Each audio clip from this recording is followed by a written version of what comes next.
officially calling to order the October 15th meeting of the Manchester-Essex Regional School District School Committee meeting with business meeting, starting first with public comment, and I don't see that we have any public here to comment, so we will move right along. Chairman's report. I just have one thing to say about evaluations. We are way late on those. And Pam and I are going to convene about a new format, perhaps? Will you give us a little bit of... Sure. They redid the state rubric for superintendents. Right. And they're rolling it out this year as a pilot and officially in the following year. But they're looking for people to do the pilot piece. So what it essentially does, and some districts have already done it, they take the annual summative and they change it into a 2-year cycle. So the on-year, the middle year at the end is kind of a check-in formative feedback, and then the full written summative comes at the end of the second year with all of the goal reports and updates given in the same or an increased frequency for feedback. Okay. So it'd be 2-year goals. The goals will flow directly to the standards, so the standards you go in and assess are attached to the goals instead of just having that multi-page rubric put in front of you to try and mind your way through. And they did a streamlined version of the rubric, kind of like a crosswalk document, so it gave you more pointed examples of certain things. So they're trying to make it more user-friendly because I think a lot of folks are struggling with how to use it effectively, how to use it in a timely way. Everybody seems to be on different cycles and different patterns, so it's kind of an acknowledgement that it's the only public one. It should be done and set as an example for the rest of the district, so how can they make it easier for people to do it? There's a series of training videos that the ESC put out as well. Okay, so along those lines, we are basically done with all of our evaluations. So given that, are we likely to be a candidate to move into the new pilot since we've already, We can start it this year if you want. So start it for next, yeah, why don't we do that? I mean, so what would happen in the off year? So in June, we do what they call the formative, so it's the light. It's feedback, but not a full write-up. I see. And we can meet with Dorothy to make sure I'm clear on it, because that is what I got from 2 sessions. Okay. So with regard to where we stand today and now, we will get those and we will put those together. Rachel and I will powwow and we will get those in very short order because we are in arrears on that. So I apologize. But we will get that moving. Okay. Huh? Oh, never mind. So just, yeah, a reminder out there. I think everybody's all set, but for those who aren't, let's get those in and we'll wrap them up as soon as we can. There was one other thing I wanted to say about that, but I can't remember what it was, so we will go back. Moving on to the consent agenda. I didn't see minutes in there. I didn't. Did anybody else? I missed the email, or I got, Gail? Yep. I couldn't find the minutes from last time. I don't know if they went just to Shelley, and now Shelley has been out. What happened is my computer failed me, so I could not email them to you, but I did bring them in, and Shelley did a PDF and put them online, so they are online. So that's a miscommunication between Shelley and I, because they weren't, I go back to my emails and I pull them and then include them in your packet, so I just didn't have them. Sorry about that. So we'll do that next time. Well, thank you for doing all of that extra work. What, coming in? I brought my timesheet too. So consent agenda. Do I have a motion to approve without the minutes because they are coming next time? So moved. Do I have a second? Second. Eric, thank you. All right. I had a question about, I had a question about ClearGov. Just wanted to know if that's still worth the $5K that we're paying for it. I think we talked about that recently. I don't know if we can fully assess its value because we haven't really rolled it out to get feedback on it. It is a few annotations away from being ready to roll out. Avi did a great job, found the time, went through. I think one of the things, you can jump in at any time, one of the things we're finding is our way of booking things to line may not be consistent with how it's done more globally. Yeah. So we're identifying different areas where one example is our district technology line reads as a $50,000 expenditure annually. That's not accurate, right? But the way it's been booked, it's booked in pieces to each of the schools, but there's no school line because this is a district snapshot. So those are the things we're unearthing. So in terms of giving us something to look at to assess our budget, I think there is value in it because we found a couple of areas like that.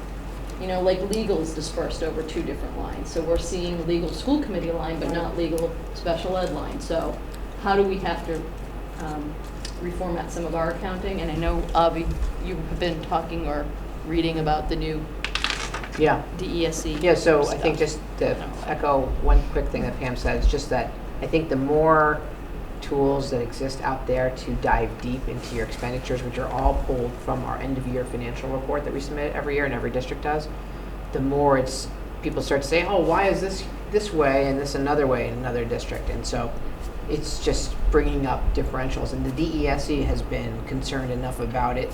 Technology is an example where they launched for the current end of year report that we're working on right now to submit for fiscal 19 that just closed, a total redoing of classifications for technology. They want to separate things that we use to run district writ large, like communicating with families or websites or student information systems over here, from things that are right in a classroom that a kid might be using over here, from infrastructure that is used in the back end to run your district, architecture and networks and switches and all that stuff. Plus, they want to know things that are capital assets, that are big ticket items that are over 5,000. So bottom line is there's a lot that's going to be changing. And so some of the things that we're seeing that are different, how we report from other districts, the DESE is seeing too. So I think Pam's right. Big picture, it is very helpful for us to be able to see how do we compare and then figure out which of those items are purely accounting differentials. And I think, so for now, we're rolling with it. As Pam said, we're going to put some annotations into the prior year stuff, just so when someone sees, hey, we're very high or very low in an area, why that is, and we'll explain this includes blank, which might be in other places. And then I think starting at least for technology with next year's version that will come out, it'll start to look more comparable in that major category. So I think it's all districts are dealing with some of these issues, to be honest. So it's helpful in that regard. But obviously it leads to questions in the community, and we want to make sure we have a little annotation there for that. So we're not live on ClearGov right now. It's live, but it's not publicized. Yes. So if you I see. know where to go and how to find it, it's there. So if you went to ClearGov and put in Manchester-Essex, it's there. Is that correct? But the Yeah. information's not necessarily correct because it's not lining up in an apples-to-apples format. The data is correct and it's reporting correctly, but we Yes. may not be reporting in our best interest. Our original intention to use this was to provide transparency into what we're doing on the financials. So we're not there yet. I think that's where your question comes in. Yeah. Is that So for $5,000 example, like we've investment had an end of year report paying off? audit every year. We've had a clean audit Right. ever since I've been here. They go deep into what we do. But come to find out, now that we're looking at every sub-line of a sub-line of a sub-line, how we're reporting compared to other districts, there's not a lot of uniformity. If that's the right word. And so I think the DESE is seeing that too, and so they're pushing more data out. So they absolutely are moving in that direction, so I don't think that's going to change. So when Pam says, it probably could be helpful, I would say you're probably going to see more and more of this over time. And so it's just causing us to we've never been able to see every other district's end of year report on a line by line by line basis, and now we can. And so It's more a question of not accuracy, but more consistency. This is how we report this out. Consistency. The rest of most people Yes. see that. Okay. All right, so that's, Like where you put certain contract services are going to drive a line, like business office or superintendent's office, up or down, depending on where you put them over time. So wherever those photocopiers are, that line's going to be inflated if it's not in the same general bucket Yes. that other districts put photocopiers in. got it. But it's probably still worth publicizing. Oh, yeah, for sure. We should- Yes. If That- but we're we're gonna trying to- spend $5,000, we should publicize. Yes. Absolutely. We should probably link it It's- to our website. somebody once Yeah. told It me will when go I used up- to work. Oh, sorry, go No, ahead. That's where the it's annotation We intended to talked go about up. it a year ago, when Yeah. Yeah, it's intended to go up on the budget page and be there as a link and a resource, so when people are looking for budget information, they can go in and cruise it. I think what we're trying to do now, that Avi has finally been able to go through the complete data set and make sure the data is correct, is to do some proactive communication around things that will likely raise a question. Okay. So are we planning to be live on this for the next budget We'll be season? live in November. We Oh, are. okay. I mean, we're up on there, just doesn't have the annotations, I'm assuming. No, yeah, we can No put, we're gonna put annotations. more annotations in, and then I think we might have put 1 or 2 in already. Like, for example, you know, I think we booked all of our debt issuance expense to legal in fiscal 16 when we floated a big bond. Well, someone might be like, well, why are your legal expenses going up? You must have, did you get sued or whatever? And say, no, we floated a bond. And so I think those are the types of annotations. That's one I believe we already put in, but as we're going through it more, we're finding more areas where it's probably Okay, helpful. as long as that $5,000 we're spending, we're seeing some return on. Yeah, and as Pam said, right now, we're seeing a return, nothing else, just be able to see Internally. how we should redo things, and I think Okay. as long as we help with the community, I think it is useful Okay. for now. Does anyone have any other questions? Any other discussion I do. on the consent agenda? Consent agenda, I do on the trip. Mm-hmm. Yep. So I think it's a great idea. What I'm kind of wondering is, it's a pretty aggressive agenda for a day trip, leaving at 5:30 in the morning. And then I'm just wondering if that's if the whole day is achievable, or is it let's just try it and see how it goes for the first, this is the first time for this? This is the first time class? for this. this trip? It's an older group. Yep. And what we do know is several middle schools do this in lieu of a DC trip. They do the UN. So we know it's doable. And some theater groups will go do a theater trip per day. So, From here, they go to DC and back in a day? no. New York City. Okay. New York City. Okay. Sorry. Okay. City. Yeah. So Okay. yeah, so I mean, it's a 4-hour grueling there and back bus ride, but Mhm. having done a couple of family visits back and forth to New York in a day, it's doable. So this is a 9th grade or 10th grade group? Got different grades. Mr. Milady? For grades, Yeah. to the Okay. elective. Oh, okay. Yeah, I All think right. it's, So if there are no other if you're questions? okay with the bus ride, I think that's doable. Yeah, okay. No other questions? All right, motion passes. Oh, all in favor? Sorry. Aye. All opposed? Any abstentions? Okay, motion passes. Thank you. Subcommittee. Caroline and Annie, Facilities. Elementary. On time, on budget. We got some bids in, and the committee approved the bidding process, and it was within the range that we wanted it to be. I guess no red flags, and I think we're meeting again on the 22nd. 22nd to start to tackle the unfiled subbids, learning all kinds of new things. Yeah. So there's a whole filed bid process, which is they get pre-qualified, you open the envelope, goes to the lowest bidder, because everyone in there is already okay to bid. Can't do much with those numbers. Now we're getting a whole second series, and I forgot the million, what's 17 million in additional bids to be awarded in the unfiled subbid. Is that? I don't know that I think number, I'm that's- sorry to say.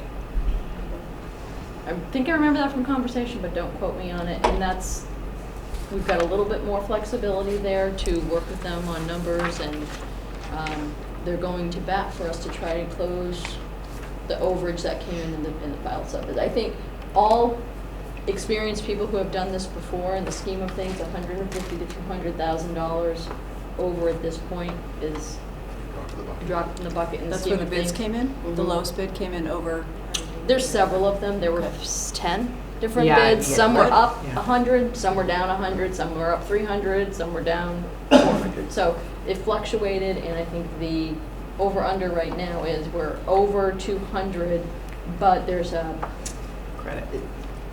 credit which will offset it, and a mission for the project team, the construction team really, WT Rich, to go forward and bring in the rest of the sub-bids at a 2% reduction to create a balance.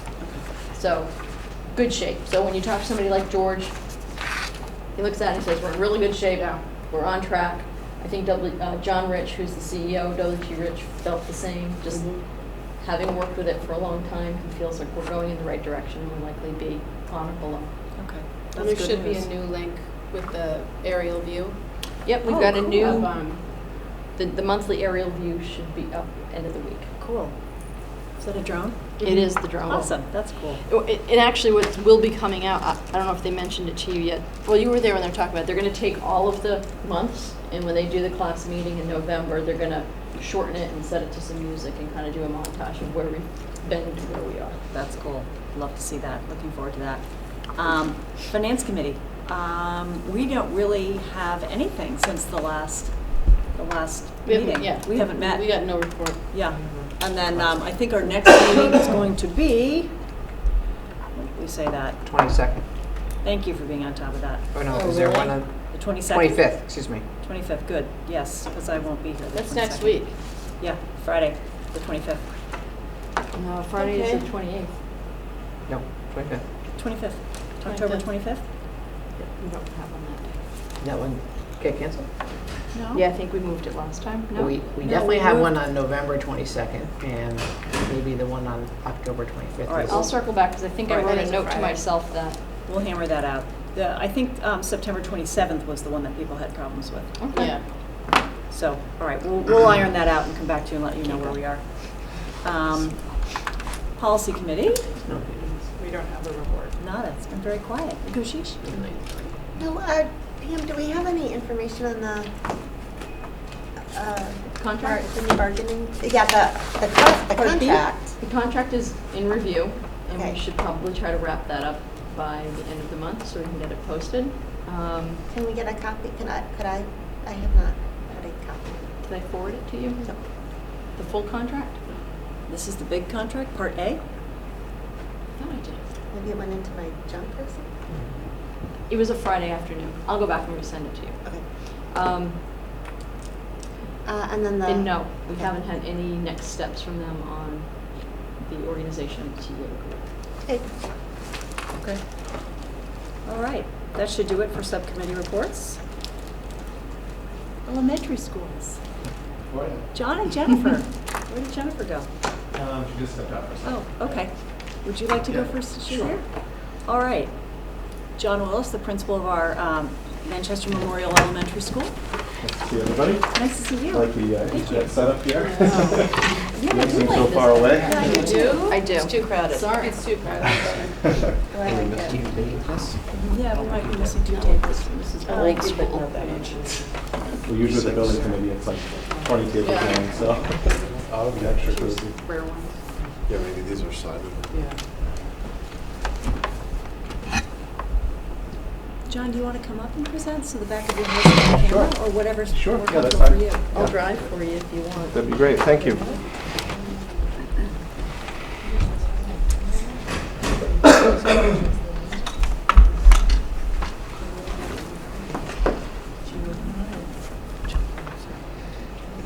Okay.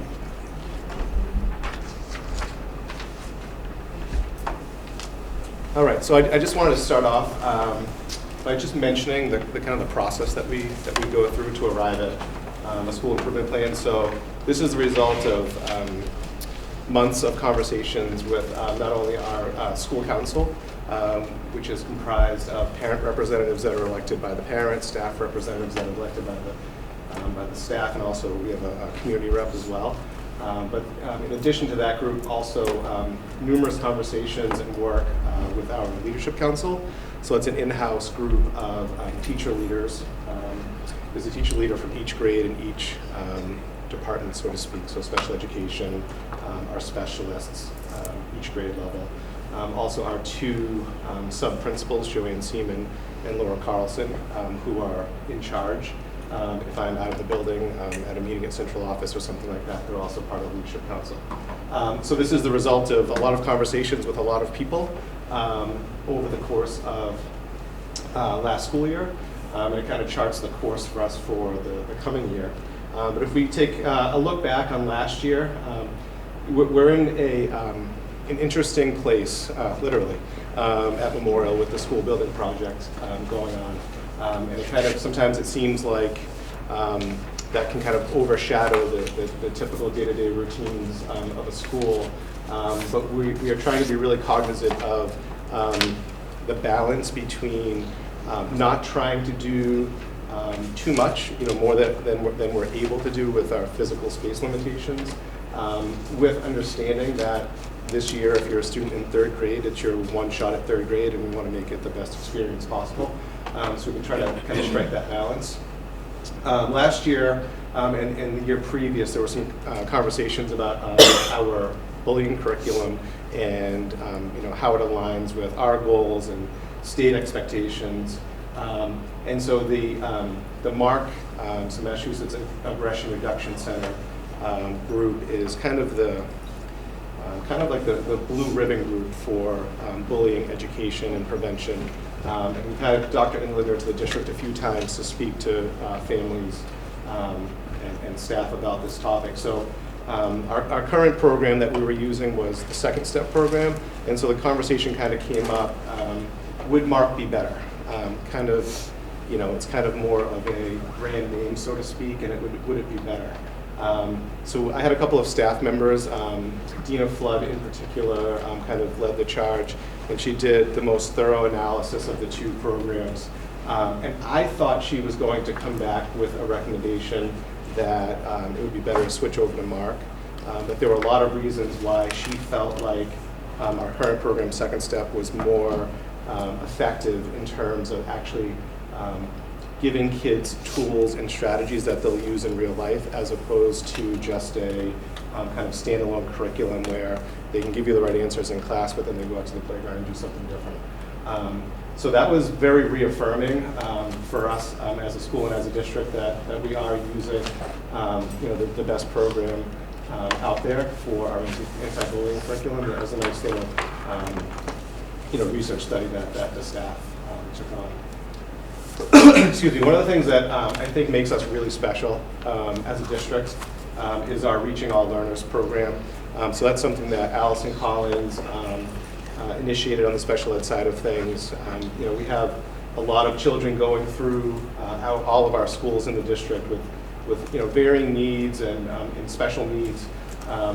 And sometimes those differences are hard for little kids to understand and appreciate. And so essentially the way this works is in each grades, so right now we do grades 3, 4, and 5. There's a different topic or a different disability that the kids learn about. And often Allison will bring in kind of expert speakers, so people who have kind of lived with these types of disabilities.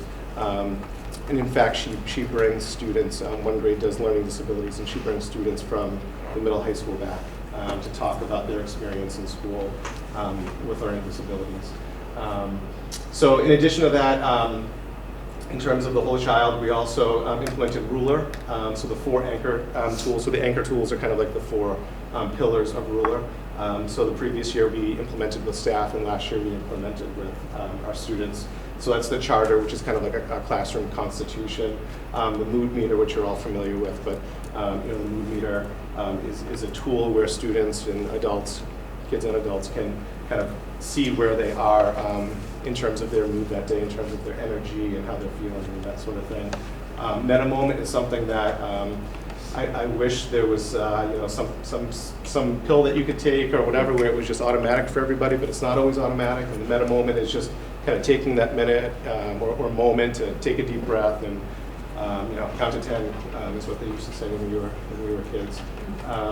So it's a valuable tool for kids and adults. And then the blueprint is kind of the plan as to how we make the charter come to life. So if we want to feel a certain way when we come to school or come to work, the blueprint is the things that all of us as members of the community need to do to make that happen.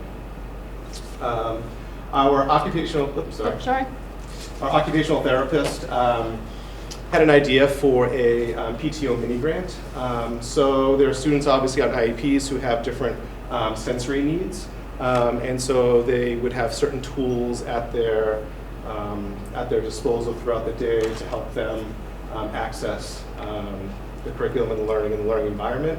But she said, there's so many other kids that might not have an IEP per se, or have these tools available to them through special education. So she said, wouldn't it be great if we had a sensory motor lending library where these tools were in a space that teachers could go down and kind of check them out. So wiggle seats and pencil grips and those sorts of things to help kids focus and attend to the instruction in class.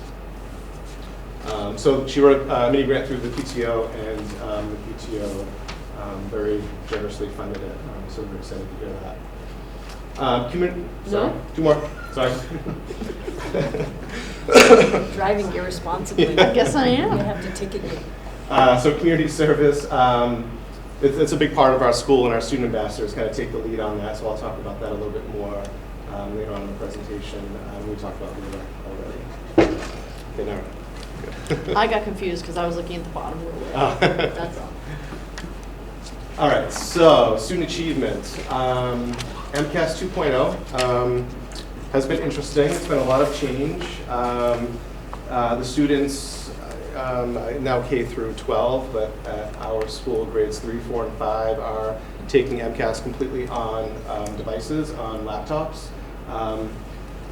That caused a lot of anxiety for people leading up to it because, what happens if it crashes? What happens if the network goes down? Are kids going to be able to do it, or is it, too complex? Is it going to stress them out? I think what we learned at Memorial was as long as our network is up, which we had some issues there, but we have an awesome team to get us back up and running. But as long as our network was working, the kids were really fine with the technology. It's the world they live in. It's they're digital natives, so they're probably more comfortable. I know I'm now more comfortable writing when I type as opposed to handwriting. So I think it worked well for them. The accountability rating for Memorial was in the 92nd percentile, so we were really proud of that. We were meeting or exceeding our targets, so we're 83% towards meeting our targets. Bless you. But the one caution I have there is when I dial down into the data and I get to more of a granular level, I am seeing that our high needs subgroup, which years ago we weren't big enough to have any subgroups, and they put all the subgroups together into one subgroup called high needs. When I dial into that and the growth that's happening there, we have some work to do. So I'll talk about that a little bit. So our teacher assistance team, so essentially what that is if a teacher has a concern with a student, whether it be academically or behaviorally, it was a collaborative group, a table about this size of teachers and therapists, counselor, psychologist, special ed, general ed, who would kind of take a case study on and make recommendations for what might help the child. It was a very thorough process, but people kept saying it's not working, it's not working. People were really frustrated with the whole process. So we took a year-long analysis last year, and I observed a lot of those meetings, took a lot of notes just on the process and the obstacles that I was seeing, really to the effectiveness, but also the efficiency. And so what we ended up doing is coming up with a completely new format, a new model. I would say it's a metaphor would be it's similar to the way business takes place now. So we're going through the building committee process. And today I walked into a meeting that usually there are 15 people there, and there were 6 people there, and I thought I was in the wrong place at the wrong time. And it was just that other people had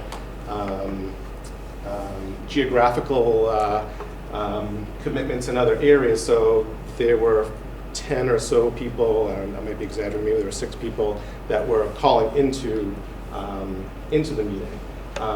So kind of that thought process of, we don't all have to get together in a room like this and go through that collaborative process, because what happens is it slowed everything down. So a teacher at this point in the year would go to the teacher assistance team and say, I have a student I have a concern with, and they would say, okay, we can put you on the schedule in February. And so that doesn't work. That takes too much time. So the format now is much more fluid, and it's less everybody get in a room and talk about the situation, and it's more of a case manager situation. So we have 2 case managers. We have our school psychologist and our adjustment counselor, and essentially that person will intake that case and direct the teacher to the right personnel who can help them have screeners done, have evaluations done, have observations done, put strategies in place that they can try in the classroom themselves, materials that they can put in place. So instead of kind of having this backlog of meetings, they would try to meet on 2 kids a week. The other problem was time, finding the time. But so they'd meet on 2 kids a week, and they'd have about 17 minutes per student. And so with 12 people in the room at the table, there was not much efficiency happening. So we're really excited about that. We rolled it out to the staff recently. They're all really excited about it and kind of getting used to the new protocol.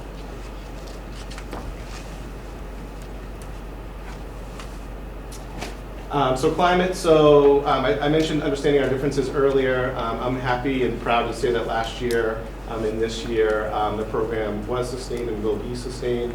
So grade 3 does physical disabilities. We have a former Memorial School student who was injured in a skiing accident and is now paralyzed.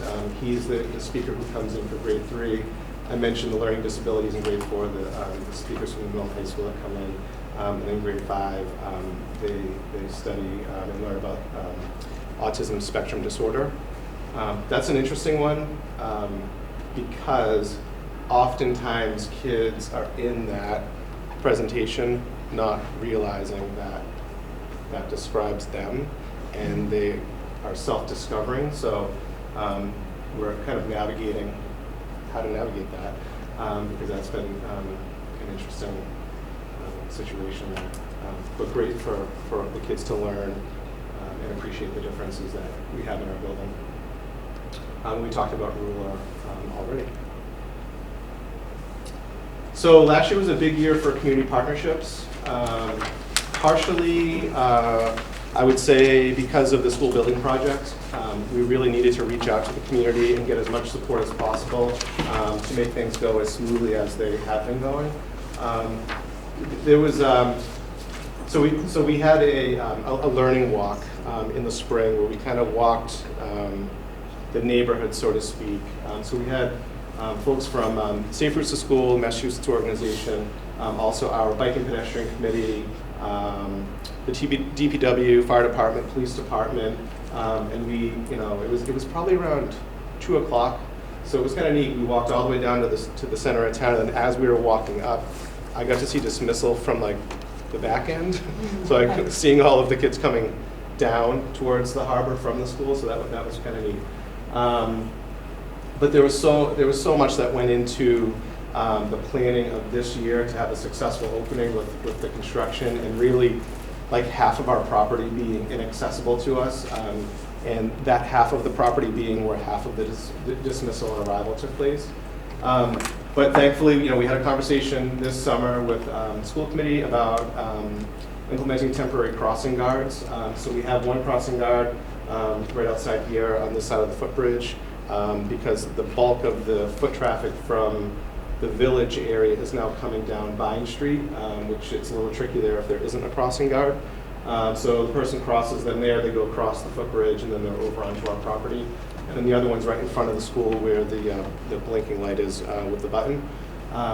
So because that's another really busy area, and we have a lot of kids walking that way. I would say we went from maybe 8 kids or so walking to and from school across that crosswalk right outside the building to maybe 40 or so, which has been it was unexpected. I knew there was going to be more coming down Vine Street, but I didn't realize the volume we'd have out there. So having those crossing guards, it was a great collaboration also with the police department. So the police department, so essentially we posted the job, hired the people, we pay the salary. The police department did the training for us. They have officers on staff who are trained crossing guards. They bought the vests and the signs and that sort of thing, and then they're helping us out if a crossing guard is sick or can't work on a particular day. They've been awesome in helping kind of sub in that area, if they're able. There was one morning where we had a crossing guard out and an officer was there, but then there was a call that she had to go to. So it's been pretty good though. But, excuse me. Let's see. So on that learning walk, there was a lot of learning. It was very eye-opening. You know, as school staff, we don't walk this area all that often, and one of the first things that I saw was a lot of sidewalks that kids would be walking on this year. They may have in the past, but maybe not as much volume as now. A lot of the sidewalks were super narrow with hedges that were overgrown, and so the DPW was going to reach out to residents and get those cut back and get the sidewalks widened. The Safe Routes, the Bike and Pedestrian Committee was going to work to put a fog line in on Vine Street because that's an area where the sidewalk was really narrow, and we knew we'd have a lot more foot traffic there. So they kind of ran with that project. Safe Routes to School, so they're a free service to us, and one of the things that they did was develop remote park and walk locations. So they did a study of the area. They identified, I think it was like 6 locations where you could legally park and then walk your kids to school and then walk back to your car. Some were more feasible than others. I mean, one was the town hall parking lot, which most people might not park all the way there and walk all the way up, but they might. You know, the baseball field over here, there's a small parking lot behind Brook Street for residents. And then also just the communication. They helped us with the communication. They created maps for us that we were able to send out, and also communication literature out to the parents. And I have to say, like, we've been out there at Dismissal this year, like, gee, where are all the cars? And then it kind of hit us, everyone's using alternative means. So more kids are riding the bus, more people are parking and walking. It's cut down on the traffic. We'll see how that goes when weather's bad, but for right now, we're very thankful for the parents, you know, for being flexible if they're able. Let's see. So another kind of unrelated to that, another great partnership is our partnership with Cape Ann Veteran Services. So years ago, so we've always had a Memorial Day tradition, Memorial Day ceremony. Obviously, the school's named Memorial School. It's, I don't know, a 50, 60-year tradition. But we really never did anything for Veterans Day, and the veterans would call us and say, hey, we're here. If you want to do something, we'll come. And so they actually reached out to us and said that there's this great book that was written about the veterans in our veterans in your neighborhood. And it's about your barber who also is a veteran, and so on and so forth. And so they came again last year. We hosted about 30 or so veterans, and each classroom got a different veteran. Some parents of our students, some grandparents, and then just some community members from Manchester-Essex, Gloucester area. So that's always a great day. So our ambassadors, you know, they really kind of took the community service and community partnerships aspect of our school and ran with it. Some of these things we did in the past, but when we handed it over to the student ambassadors, the 5th graders, it just breathed so much life into it. So they'll have a whole communication plan that they develop where they come down and make announcements in the morning to remind the kids of the different things that are going on. We made a few changes to some of the community service things that we've done in the past. So the Open Door Food Pantry food drive, that's something we've done for years. We gave it to the student ambassadors, and we collected like triple the amount of food we did in the past. The Pathways for Children's Toy Drive, that was very successful again. Something new that they did, so we used to do pennies for patients, which they would literally bring in pennies, and poor Laura Carlson would collect all the pennies, and I mean, you're talking like tons, literally, of pennies, and she'd have to take them to a Coinstar machine. And so anyway, the student ambassadors pitched to me, hey, can we do something different? So it was the same type of an idea where kids could do their own little fundraisers or bring in their spare change or do chores for grandparents or neighbors or their parents. And then that money was collected and they wanted to give it to Sweet Paws, which is a local organization. They raised $3,000, which was way more than we thought. There are no prizes, there are no incentives, there's no pizza party at the end. It's just, they promote it and they get the kids excited. Good, clean fundraising. Good, clean fundraising, That's that's what I right. like. That's right. So then the fifth graders also have the opportunity to go to the Open Door Food Pantry to help with all aspects of meal preparation, preparation, dishes, etc.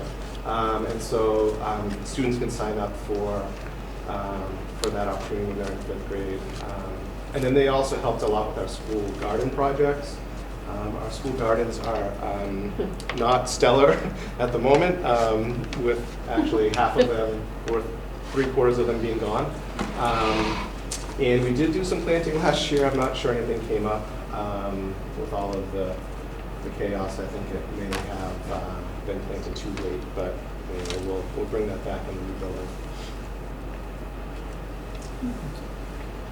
So facilities, I mean, the biggest thing that came to mind is the MSBA project, and not really even sure where to start because so much happened last year.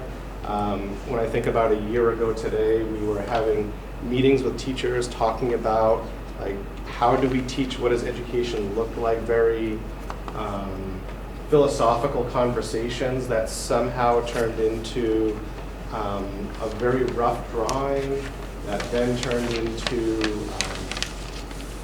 floor maps, and now we have foundation of one of the wings sitting outside our windows.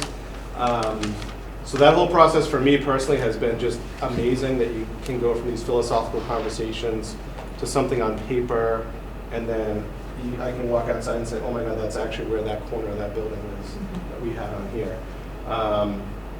So obviously the design was completed, the funds were approved, so thank you to Manchester and Essex, because I know it's tough to raise your monthly bills, but I think in the long run everyone's going to be really happy with the end product.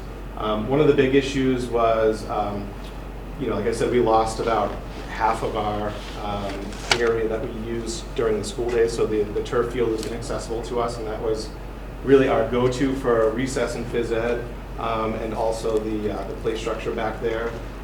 So we were able to create a temporary play area in between the fifth grade wing and the library wing. So that is now a paved area with a partial fence on one side just to kind of keep balls and that sort of thing in. But I met with PTO a couple of times this summer and then a few times in the fall, and kind of said to them, so we're going to have this big blank canvas. Can you guys put your heads together and help us fill that area with fun things to do? So they're still in the process of getting a lot of those things, but giant Jenga sets and giant chess sets and other things that like you might see like at Linfield Commons for the kids to do, along with the basketball hoops and the more physical activity things. But the biggest hit, honestly, is probably the cheapest thing out there, which is the sidewalk chalk. They've really gone to town out there with the sidewalk chalk. And over the next few weeks, there'll be more picnic tables that are coming and more things for the kids to do. So thank you to the PTO. So arrival and dismissal routines and procedures had to really be studied at the end of the year this summer. And things, you can come up with a perfect plan on paper, and then when you have 300 kids show up, you have to make some tweaks to it. So we did have to make a few tweaks to the arrival and dismissal routines, but I'm happy to say that, knock on wood, I think we're in a good place. Things are running really smoothly. The first couple of weeks, we had a couple of minor things that were just imperfect, I would say, but everything was safe. It just could have been more efficient. So we made those tweaks and we're in good shape. And then, you don't think of these things, but like we had to come up with a completely new evacuation system for the building. The building's been there for how long? The evacuation routines have been the same for however many years. And now all of a sudden, one whole wing is gone, and all of those classrooms that had exits right outside where you could do a fire drill in 3 seconds because everybody was outside. Now we have to do a fire drill like most schools have to do, like this school, where the kids have to walk through the hallway to the nearest exits. So the construction team was a big help on coming up with the maps for us, the technical piece of coming up with digital maps, so that we could create those evacuation plans. We had our 2 fire drills, and it was like we've always done it that way. We did do something that we don't normally do, which is in the summer we did a fire drill and a stay put drill with staff only, just so they could kind of go through it and, okay, this is where I'm supposed to be, and we did the roll call and accountability and that sort of thing, just as if the kids were there. And then when we did the fire drill, it went very smooth. Excuse me. And then I mentioned the crossing guards already. Okay, so that was the past. This is the future. So looking forward to the 2020 school year, which is really strange to say. It sounds like something in the future, but here we are. So one of the goals for student achievement is around literacy. It's a district initiative. We're looking to develop a common K-8 MERSD ELA curriculum document and maps, curriculum maps to go along with that. So when we have a new teacher, whether they are at my school or in Essex, we can hand them a very clear document that says in 3rd grade at Manchester Memorial and Essex Elementary, this is the curriculum that you follow, and here's a rough map of the timeline for the year. One of the big concerns that staff has had for really, I would say, years is writing instruction. So in terms of the materials that we have, the professional development, we adopted Right Steps years ago, and it didn't take very long for the district to realize that it wasn't a good fit for us. It was a program kind of written by teachers for teachers, which it did have that aspect.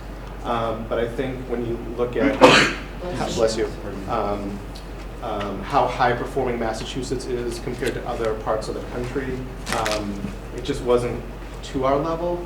So that's something that we're going to be looking at through this Literacy Leadership Committee. Then at Memorial, we are working on developing RTI exit criteria and a flow from RTI to special education referrals when appropriate. So one of the things that we want to avoid is having a student in RTI, let's say for reading, in 1st grade, and then in 5th grade they're still in RTI.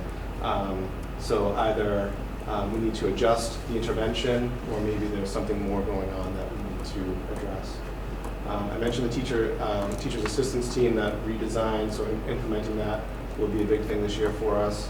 And then the building project, maintaining safety and security while being flexible to accommodate the project. We've had a few things like there was.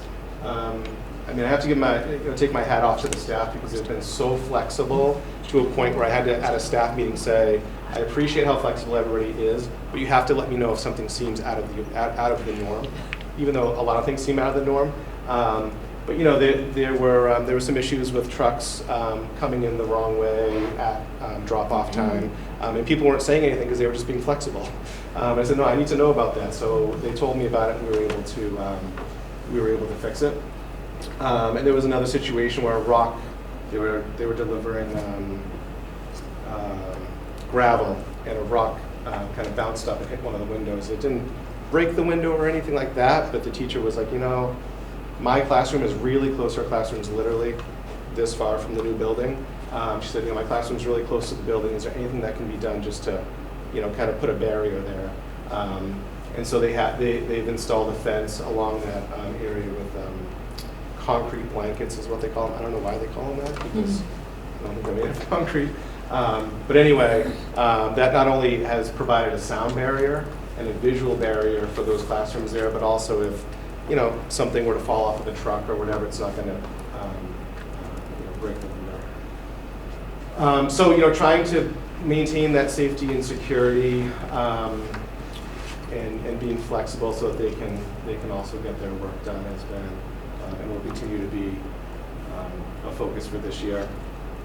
And then I mentioned, balancing being in a holding pattern with, having the school year one shot at grade 4 or whatever it is. So our core values, there's a book, and the topic of the book is being a bucket filler. I'm sure many of you are familiar with it. But essentially, the theme of the book is that everybody carries around an invisible bucket, and we can either help to fill that bucket by doing nice things for the person, or we can dip into the bucket by doing not nice things or saying not nice things. So I read that book, kind of felt like, dad at home reading to my kids at night. I read that to the whole staff, or the whole school, I should say, all the students and staff at our opening school-wide meeting. And so that has become our theme for the year, kind of bringing our core values to life and making it a little more tangible for some of the younger kids. And then the other piece that has come up, it has come up periodically over the years, but nutrition. So in terms of our cafeteria, so we have a lot of different families and students with different nutritional needs and preferences and that sort of thing. So, is there a way to be creative about the way we think about our food that we serve in the cafeteria, to maybe give some more options so that parents and children who want to have something that's on the more healthy side of things could have that, and then if people want a meal that is maybe more affordable, that would be an option too. So we don't really have any answers to that. It's just kind of a question that we want to look at this year, and maybe just take it one step at a time to get closer to where we are meeting everybody's needs. And I believe that's it. So what I'd like to do is Wait, have you you have one more. you do have one more? Inclusivity, student achievement. That's important. Oh, we do. Sorry. I got a gold star. You do. You do. You do. Don't try to kiss up to the teacher. So along the terms of goals as well, so inclusivity. So this is something we've had a few conversations at the leadership council level and also at staff meetings. Just understanding that we all have our own perspective, and our own perspective is based on our own life experiences, and that's important. But other people have different perspectives and maybe different experiences. And so just kind of making sure that as a staff and as a school, we are inclusive of all backgrounds and students' beliefs and family systems and that sort of thing. So that's going to be a conversation that kind of continues throughout the year and beyond. Student achievement, yeah. So co-teaching, when I was talking earlier about the high needs population in the school and having that as just kind of a caution that when I dial into that data, I'm seeing that that's an area that could be a problem. One of the things that we need to do more of at Memorial School is co-teaching. So in special education, there's a term least restrictive environment, and that's where we should always start our services. And over the years, we've gotten to a place where I feel like often we are pulling kids out for all of their services, kind of thinking, well, we're going to give them the best possible service that we can, where oftentimes kids could be better served in the classroom with modifications and accommodations so that they're accessing the same curriculum that everybody is. Co-teaching doesn't always work, but I do believe that there's a population of students that we could serve better if we were doing more co-teaching. So that's a general education and special education collaborative. I have had a lot of conversations over the past 2 years in particular with special ed staff and general ed staff about this vision that I have for more co-teaching to take place. We actually have a consultant coming in tomorrow for our staff meeting to start teaching the staff about the different models of co-teaching, what needs to be in place in order for it to happen.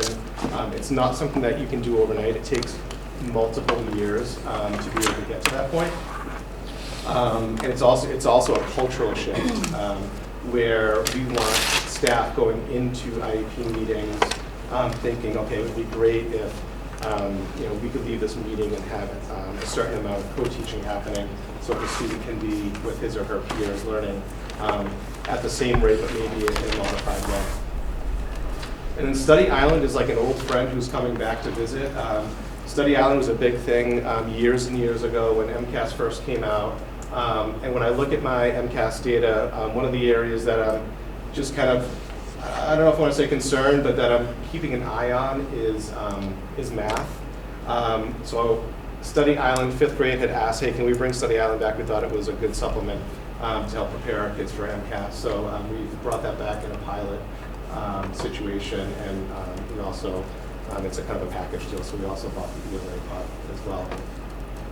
So areas of concern, this traffic light repair and crosswalk right on the other side of the footbridge has been a problem for ever since I've been here. The traffic light doesn't work, the crosswalk is, it's really dangerous.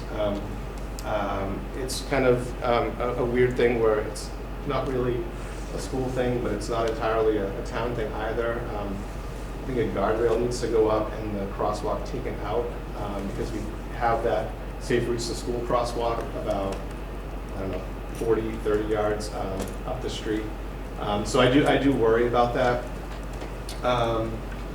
We're not in the budget planning process yet, but that probably will start tomorrow. School bus monitors is something that has come up a lot with parents. I've always, as a parent and an educator, always thought it would be good to have school bus monitors. You have an adult whose job is to drive the bus and keep the bus on the road and safe and that sort of thing. And then there's 50, 60 children in the back kind of on their own. So something that I'd love to kind of just throw out there. And then crossing guards, I know that the agreement was for the duration of the building project, but they are definitely showing their value, and they may have value beyond, but we're not there yet. So, and then writing curriculum, I mentioned that before, through that literacy leadership process. Hopefully we'll be able to get some training materials over the next couple of years. And then math curriculum alignment. I'm wondering if, with the change to MCAS 2.0, if there might be some curriculum alignment that could happen at the elementary level to help better prepare kids in that area. Sorry, I think that's the last page. Yes. Okay. So what I'd like to do is have Jennifer give her presentation. Thank you, John. That was great. Appreciate it. Have Jennifer give her presentation, then we can ask them both questions, because I think there might be questions that are applicable to both the schools. There might be synergies, yeah. That was a word we could have used earlier. Synergistic. Yeah. Anyway. Hi. Hello. Hi. Thank you, Jennifer. I'm Eric. Nice to meet you, Jennifer. Eric. Eric is our newest member, and he has a kindergartner? Preschooler. A preschooler. Two preschoolers, right? And one preschooler and a third grade. They're sweet ages. I wouldn't know anything Back about when they them. were so nice. They were nice, and they weren't grumbosauruses. So, My kids don't watch this, just so I to don't have to worry. frame my presentation tonight, we are in our second year of our 2-year school improvement plan. So Pam had us a number of years back, instead of writing a 1-year plan, writing it for 2 years, which I really appreciate, because it's really hard to get, some tricky goals accomplished in a year, so 2 years gives us ample time. So what I'm actually reporting out on is how things went last year, and then the school council, which I did get 3 parents after we had a little tricky time getting parents this year, but we have 3 now. This year we'll be looking at all kinds of data gathering, survey information, we'll be writing a new plan as we look forward to next year.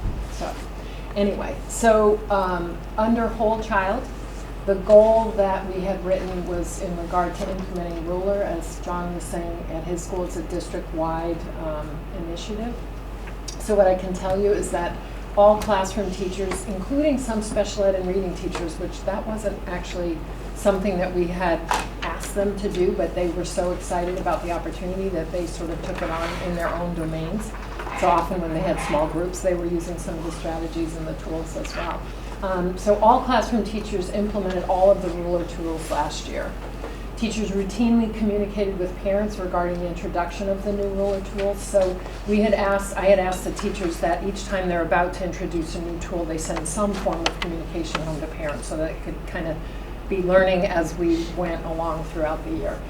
So they did that. I reached out to parents to ask if they wanted me to, so at open house I always do a formal presentation for everyone, but I also asked, as we're rolling these tools out throughout the year, would you like us to have some parent trainings? Or would you prefer we did it just in email and information? And the survey came back, it was like 75% of the parents said, please just send us email things to read. Like, we don't want to come to some. So I was like, fine, I don't want to do it if 3 people are going to show up. So what I did is I used some of the resource tools that were shared with us through Ruler, and I was trying to sync up with what the teachers were doing, and I would be sending it out. And I got a lot of nice feedback and emails from parents that they appreciated reading that. And then finally, the Ruler team provided professional development on creating a staff blueprint. The blueprint sort of talks about what do we do when people aren't living up to the charter that gets created within the staff or the students. And we need to spend more time on that this year because we sort of ran out of time last year, and that's one of the most critical steps, is talking about, all students and teachers can identify maybe the 5 ways they want to feel at school or at work, but what do we do when somebody's not living up to their end of the bargain, and how are we going to fix that? We need to be able to talk as a staff about that and with the students. So that's an area where we have to spend a little more time this year. Okay. Yep. So the second goal under Whole Child from our school improvement plan was to continue to modify our social emotional learning support model at Essex Elementary to meet the needs of all students. So the first bullet talks about the school psychologist continues to work with specialists to support their work in social emotional learning. So the specialists, art, music, PE, etc., they have a weekly meeting, and the school psychologist will periodically come and talk to them about strategies that they can be using, because it's a lot of the work we're doing with the classroom teachers, but they see all students within the school, and that's really tricky. So we will talk about specific student strategies, what we can do to help the students in the world of the SEL. I've been really pleased to see how the specialists have sort of embraced that on their own. And they clearly see the need, and they're doing a great job. Essex Elementary adopted a 3-tiered model for SEL, social emotional learning. It's paralleling RTI. So in Tier 1, teachers are all actively teaching about social emotional skills and strategies within their classroom. Not only the ruler, but they do the second steps curriculum in terms of bullying, and they're also identifying needs of their class. And like one first grade teacher has something called a friendship workshop, because she's trying to teach kids kind of how to be a good friend, because we're seeing kids, there's some skill deficits in certain areas that we actually feel like we need to spend some real explicit time on. So we use the DESA, Devereaux, and now I can't remember the rest of what that acronym is. Assessment, it is a tool that we use twice a year to screen our students. We used to do it 3 times a year, but the teachers didn't like doing it in the fall because they feel like they didn't know their kids well enough. So it's not a test you give to a student, it's a teacher goes through and, here's a student's name, and they go through and they click on sort of like, almost like a Likert scale on how often you see a student utilizing these strategies. And then what we do is students who are identified with some deficits in certain key areas will then see the school psychologist once a week for some small group skill work. So for example, in social awareness or self-awareness, or being able to show initiative or perspective taking. Some kids, it's really hard for them to take somebody else's perspective.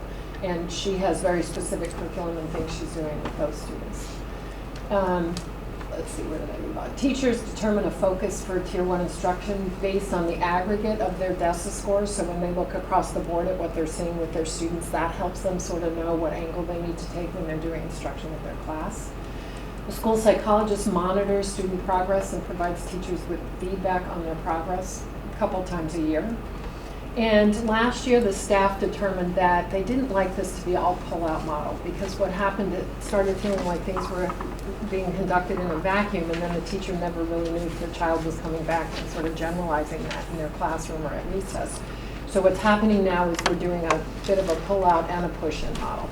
So whereas Debbie might see them once a week, she's also going into the classrooms maybe once a month, and the teachers are very specific with her what she'd like them to be focusing on. And we make those decisions. We just had our data meetings last week. And at that meeting, we actually make a decision based on what the teacher says that she's noticing in her class. Debbie takes notes. She has a lesson plan. She goes in, she does that work, and when they're kind of done with that, they'll move on to the next thing. And it's really driven by the teacher and what she's seeing in terms of their perspective on the classroom. So that was the last one. So under student achievement, our first goal was to strengthen the partnership between special ed and general ed in order for teachers to better meet the needs of their individual students. This is an ongoing goal that will continue in the new plan. Allison Collins provided professional development a year ago for all her special ed teachers in effective strategies for consultation. And we need to continue this work, and we also have to work with the general ed teachers to understand they haven't been trained in this model. So it's almost like the special ed teachers come and meet with them, but the general ed teachers really need to understand more about what's being asked of the special ed teachers. And it's really to make their consultation about individual students to be more purposeful and more effective. And also to have the gen ed teachers take a little more ownership in solving some of their own concerns within their classroom. So secondly, teachers are finding ways to collaborate, and numerous special ed teachers have tried out this new protocol. I would say there were a handful of them that talked about it last year, so we're going to continue to see if we can grow that. And finally, we're working to create a cohesive approach to continuously meet special ed students' objectives in all settings. And we use the term generalization, so that means not just sitting at the table with their special ed teacher, but that they can generalize this when they go back into their classroom. Special ed teachers are moving toward a more push-in model when it's appropriate for a student, and this co-teaching has been very, very successful. It's really exciting because then teachers really want to come back and work with that same teacher the next year because they've developed sort of a rapport with them. Under Goal 2, develop a cohesive K-5 approach to balanced literacy. So this was the piece that was done at Essex Elementary. I don't know if you remember, it was probably 4 years ago, we did our own audit, very similar to what the district work with the Hill has just done. And we really did that because we were seeing some data that was concerning to us in terms of the Tier 1 general classroom instruction. And when, 30-40% of your students are needing to be into a small group RTI, and we recognize maybe that has something to do with our phonics instruction. And Sarah and I talked about this probably 6 years ago, more. I was on school council. On the school council we talked about it. So we recognized there was a problem, and we did our own audit. It was actually a tool that was given to us by a literacy expert. And we developed a 3-year plan to try to right the ship in that regard, and we did a really nice job of it. Now what's happening is that the district literacy task force is doing their own audit, including us. And it gives us an opportunity to look at the work that's been done, share the work that we've done, and then kind of come together as a whole district. This thing that we did 4 years ago was really a function of our own issue that we were seeing. So that's why it was generated from the school. But I think it's a nice opportunity to kind of bring the two schools together and work with this agency that we're working here. Classroom teachers in collaboration with reading teachers began to develop a K-3 scope and sequence for teaching comprehension strategies. We're kind of sitting tight on that one a little bit. That was last year, and we started working on it, but when the Hill came in and we started doing this work, we realized maybe pump the brakes because, we don't know which direction we're going to head with them, and it just didn't seem to be a, logical thing for us to be doing at the time.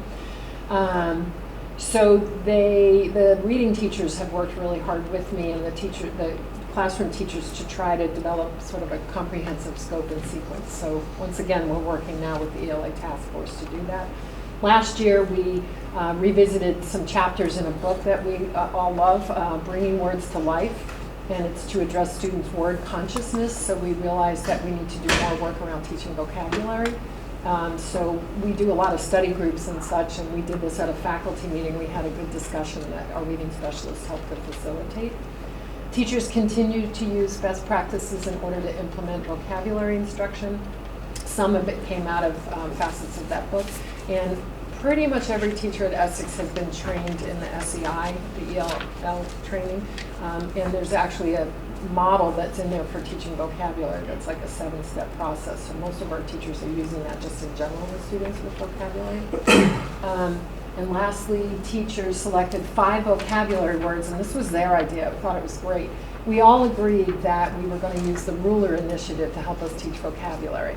So everybody selected 5 vocabulary words related to the Ruler Initiative and introduced those words using the model that I just spoke about. And they actually created I don't want to say a bulletin board, but it's bigger than that, in the backside of the school.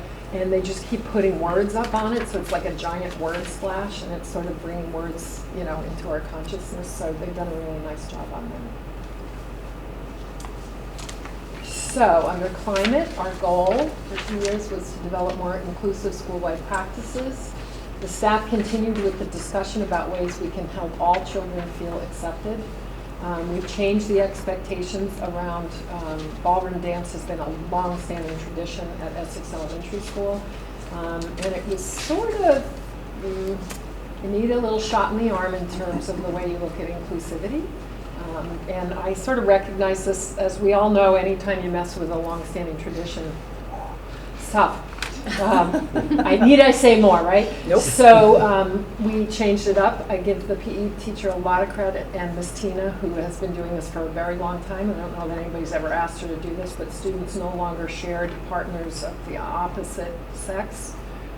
They had lanyards with colors on them, and they danced with the partner, like I probably am saying this wrong, I think red, one was the leader and one was the follower, and that was how the color designated who was taking the lead and who wasn't. And the students danced like that throughout their entire training, and then when they performed for the parents, I was a little worried, I didn't know, grandma's there, and some of the parents that have been seeing this for years, and it went off without a hitch. There were boys dancing with girls dancing with girls, you name it, that's what was happening. The kids had a ball. They looked a lot, what's the word? They didn't look so stiff. They looked like they were enjoying themselves. And we also kind of lightened up on the clothing expectations a little bit. And the last bullet, we've implemented understanding our differences, which John talked about. In grade 5 last year, we brought in autism. It's physical disabilities in grade 3, 4th grade is learning disabilities, and 5th grade was autism. Allison found a great speaker, a young man with autism, that holy cow, if you know anything about autism, to see this young man stand up and speak to our students, knowing how hard this must have been and how he could talk about himself. And there's a lot of this going on in the audience, a lot of Me Too's. I think kids realizing that, wow, there's some of that going on. And we all have moments where I think things make us uncomfortable. He was outstanding, so she's bringing him back again this year. So that's a great program. I'm excited. Tomorrow we have the Gay Straight Alliance from the high school coming to speak to our teachers at a faculty meeting. They are very excited. 2 of them are former Essex students. I met with them a few weeks ago, and we went through what their PowerPoint is, and we actually did a survey of the staff to find out what did they want to know. Kind of like, okay, you got an opportunity here, what do you want to know? And the kids from the high school were great. They read through all of these questions. They were like, this is awesome, because they could see the curiosity. And these are their old teachers, right? Talking to them about, help us. We want to make kids feel more comfortable, but we're not really sure we know how to do that. So I'll be excited to let you know how that goes. It's tomorrow, so it's 3 students with the staff. This isn't with kids, although they have been talking about maybe coming over and reading some books about inclusivity, but we're, next steps. So that's where we're at with that. Community partnerships. For us, it's a lot about continuing to improve homeschool communication. It's such a tricky thing. No matter how much we try, I don't know if we ever get it right. Communication is just a challenge in our fast-paced worlds. And so one of the things that had come up from the survey that we did of parents is that there seemed to be some confusion about how we did our parent-teacher conferences from grade to grade. And it's really funny when you live on the inside, you don't take stock of that, but for parents on the outside looking in kindergarten, for example, we don't do report cards. They do 3 conferences. But we never talk about that as they move on to 1st grade, not explicitly. So if a parent moves on to 1st grade and all of a sudden there's this big shift, And then by the time they get to 3rd, 4th, and 5th grade, we do student-led conferences. So, we just do our thing because we know that's what we do and it works and we like it. But I started realizing and talking to some parents is that their expectation really hinges on what their past experience was. So as they make a change to a new grade, they're often frustrated or maybe let down because we're not meeting their needs in terms of what they expected. So what we agreed was we worked with the staff last year and we kind of went through K-5 and we tracked what was happening. We kind of fine-tuned it in some areas so it wasn't so, erratic maybe. It was a little erratic. We came up with a really nice trajectory. We put it on a 1-page document. And it's sort of like at open house, we gave it out. Here's what you can expect as you move through the years at Essex Elementary. And hopefully that will help because honestly, if parents hadn't given that feedback, we had no idea that was a problem. Resources, the first goal was to continue to provide targeted PD for staff on building-based needs. So we have provided staff, as I said, in literacy. We've been doing that for the last 3 years, and now it's going to take a shift with working with the Hill. Ruler, we have done extensive work for the last 2 years, and the teachers have totally embraced that. I welcome any of you to come by. All the charters are starting to go up, and our PE teacher used to be a graphic designer in his past life, and he's whipping up all kinds of cool things for people. We've done PD on the consultation model, effective ways to use technology in the classroom. Last year we did a training on IEP meeting expectations for general ed teachers so they really can understand what's expected of them when they go into an IEP meeting. We often use faculty meetings to provide PD for staff, and we have our building-based experts do some of that training for the staff. The second goal, I'll just say it again, it's my 11th year of saying this, we need to hire a math specialist and a math interventionist to support our students. We have not accomplished this goal due to budget limitations. It's a real worry of mine. We have a pretty robust RTI model, but it's starting to feel like the legs are getting kicked out from under it. We can't do the work we need to do with supporting kids in RTI and math without having some expertise in the building. Right now we're sort of inventing things.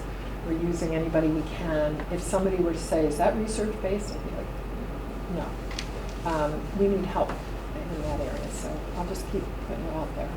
And then the last one, I think, sorry, that's okay. So moving forward, we just started our new school council. We have our first meeting at the end of this month. Some of the things that I know we'll be talking about is continuing to partnership with special ed and general ed. The whole district literacy task force clearly is something that's a big investment on the part of the school district. Supporting Ruler, continuing to modify our social emotional support model, and continue to work on developing more school-wide inclusive practices. Area of concern, math specialist and a math interventionist, and the continued need for social emotional supports for students. Because we have a lot going on, but it just doesn't ever feel like it's enough. So I think that's it. Thank you very much. Yeah. Sounds like a lovely place to be. It is. Year after year, we say the same thing. So thank you. You're welcome. I'd like to start with questions. Why don't we start on this side, because we usually start with you guys. Eric, do you want to go ahead? Any questions? No, I don't know if it's really a question. I was just really interested in the autism speaker. So I was curious if you could talk a little bit more about it. Like, how did you come to find someone to come and talk about it? What does he talk about? How does he kind of present on it? Yeah, I'm not sure how Allison Collins is amazing at how she finds resources. So she did this for us. I can't take any credit for it. And I honestly, Pam, maybe you can find out where she got them from. Talk to her. Yeah, I don't know. Find out. It was clear to me that, he had worked really hard on his presentation. And I don't want to say it was scripted because he was able to add some levity to it. And, he seemed casual enough in his presentation, but you could tell he worked really hard on it. But I would say he's a high-functioning autistic young adult. So, he's very articulate and you can tell he's very bright, but he was able to talk to the students about how he felt as a youngster in school, what he has to do now to be able to be somewhat successful in his environment, what it feels like in his own skin. He was really outstanding. I am sure if they booked the date, I don't have it in my head, but you know, if it's something of interest to you and you wanted to come by either school, you could see them speak. 'Cause the kids really appreciated him. I was worried, you know, because I don't know, you're just worrying about how kids are going to react to something, and you want them to feel welcome. And oh my God, he was amazing. They were raising their hands and asking questions, and there wasn't one question that she didn't take on. So it was great. I think with all three disability categories, the people that come in are able just to speak to the kids about their experience, you know, growing up and the struggles that they had and how they overcame those struggles, and then even still day to day, you know, the struggles that they have. So it really connects with kids, especially by the time they get to 5th grade. They've had something similar in 3rd, 4th, and 5th, and you know, each topic is something that that they have peers sitting among them, and maybe even themselves, who are experiencing it also. Yeah, when they do Lot of the learning self-discovery. disabilities and the group comes from the high school, it's always fun for me to see who comes, you know, because I've known these kids for so long, and they're great about the way they talk to the kids, and it's amazing how the children identify with them. They talk about, yeah, I hated when somebody would come get me and I'd have to leave. How many of you, and you see them all going like this, me too, I hate that. But then they talked about how these folks are giving you strategies that are going to help you for life. Like they were able to turn what they felt as a negative into a positive and really help build the kids up. The high school students are really remarkable, you know. So yeah, it's a cool thing. I have a question for you, John. Yeah. You were going to come back to speaking of the MCAS 2.0, that you mentioned the high needs has work, there's work to be done there. Can you talk a little bit more about that? You were going to kind of revisit it? Yeah. You might have been out of the room. So I talked a little bit about in the high needs category. So it's low income, special ed, English language learners all combined into one group. And when I look at our data, there's an area of special education students who right now are being pulled out for all of their services. And so similar to what Jen was referencing about co-teaching, we are embarking on a co-teaching initiative to try to have students serviced in the classroom so that the curriculum can be modified and accommodated so that they're able to kind of keep pace with the rest of the kids in the grade. It won't work for everybody, right? Some that won't work for, but for the students who can, I see it a lot in math. You know, where kids are pulled out for their math instruction, where if we had a special education teacher preview the topics, be in the class with the child, helping them, you know, kind of navigate the actual lesson and then review the topics afterwards. I just feel like we would be able to meet kids' needs just in a different way and in a better way in terms of student achievement. I think when you, especially in math, when you take kids out of the general ed classroom, and whether it's one-on-one or a small group, they don't have the opportunity to hear all of the other kids who are maybe high-achieving math kids or maybe just above where they are, explain their thinking and see how they attack problems. You know, when it's a small group of kids who all struggle with math, they all struggle with math, so there aren't those peer models. Right. And then oftentimes the kind of the pace of the curriculum is slowed down, maybe unnecessarily, if we could, you know, modify and accommodate in the classroom. So we have a consultant that we're working with. She's coming in tomorrow to give a presentation to the staff just to kind of introduce them to the different models. And we've had a lot of conversations so that hopefully, not hopefully, I actually know it's already happening. People are already talking about like, oh, well, yeah, you know what, Susie, I bet if, you know, I had some of your time to plan ahead of time and you could work with her a little bit the day before and then you were in the class to help. I think with Susie that would work. So they're starting to have those conversations. So it's really changing the culture. We got into a habit of saying more service is better service. So let's just give them everything we possibly can because that's going to be better. Where sometimes, you know, it's better and it's a legal obligation to teach in a least restrictive environment to help them get to a higher level in the long run. So I'm hoping that will help that special needs situation. Yeah. No, sorry. Okay. High needs. Sorry. Yeah. Thanks for expanding on that. Sure. And then a question for both of you.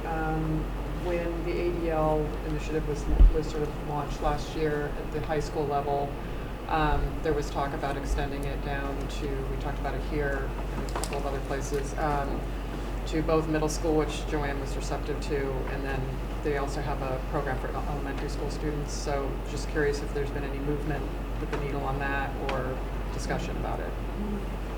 So we have our admin council, which is K through 12, central office, and building-based administrators. Mm-hmm. But last year, Pam instituted an elementary AC. Mm-hmm. So we meet once a month, right? Trying. So it's central office and the elementary principal, so it's certainly something we could talk about at one of those meetings. Middle school's moving to implement this year. Right. So So I think it's really important to kind of get that groundwork in the elementary school level, because kids are coming into middle school with a lot of, different mindsets and so forth. So if Mhm. they could all carry that curriculum through the whole district, I think it's really beneficial. Yeah. So thank you so much. Yeah, thanks. I'll be brief. Thank you both for the wonderful job here. One of the things I appreciate about being on the school committee is the aspect of the job that's kind of the mystery shopper job, where I get to hear the real-time feedback from, I've heard from parents in the past week with kids both new to Essex Elementary as well as Manchester Memorial, and just this is great, the wonderful things that from the inclusive community to the services and how it goes together, and even heard from some high schoolers about how fun it is to go and interact with kids in the elementary school. So that's really great on the community engagement. I had two real quick ones. The traffic light, I love you bring that up. That's like the bolt in Frankenstein's neck. That's right. Like when we finish the makeover, we'll have Avi's Bridge nicely done. We'll have that. Like I'm wondering, like, what does it take? Do we need WT Rich to just swing wide with one of the trucks and take up the lights? Or, Yeah. But if in any way I can help with that, pushing town hall to either agree to abandon or whatever, I'd Yeah. just love to see He's that. done it. Greg was responsive. Yeah. You've done it. You're the traffic light guy. Oh, You've done it. God. Yeah. Well, I thought that was fixed. There's one that's in front of the school that works, and then there's another that kind of like half works, and it's a crosswalk. It's like a crosswalk that leads to nowhere aside from the We have one of drive those. where it pulls in. Yeah, It is like it looks like the. It's same for your Frankenstein. crosswalk. It's equitable, at least we both I don't have one. pull in Essex. It's just a quick update on that, is that I think because there's so many different pieces moving all together between the project and Safe Routes and the recent recommendations and trying to see what would change, I think it's become clear at this point that the horseshoe entrance is not going to change to the extent that that crosswalk will be needed, and as people have said, they don't think it's a good idea to have it there. So based on John's feedback and request several times, that we try and get moving on that. We've touched base recently with town offices, and are just now that we have a new facility manager, Jason, on board, next step is to put him in touch with DPW to see what we can do to take care of both of those pieces. Not only that stand that was there forever with the light, but also the crosswalk that's been painted, as well as right now there's access to that crosswalk because there's a curb cut. Yeah. And so would there be a way to,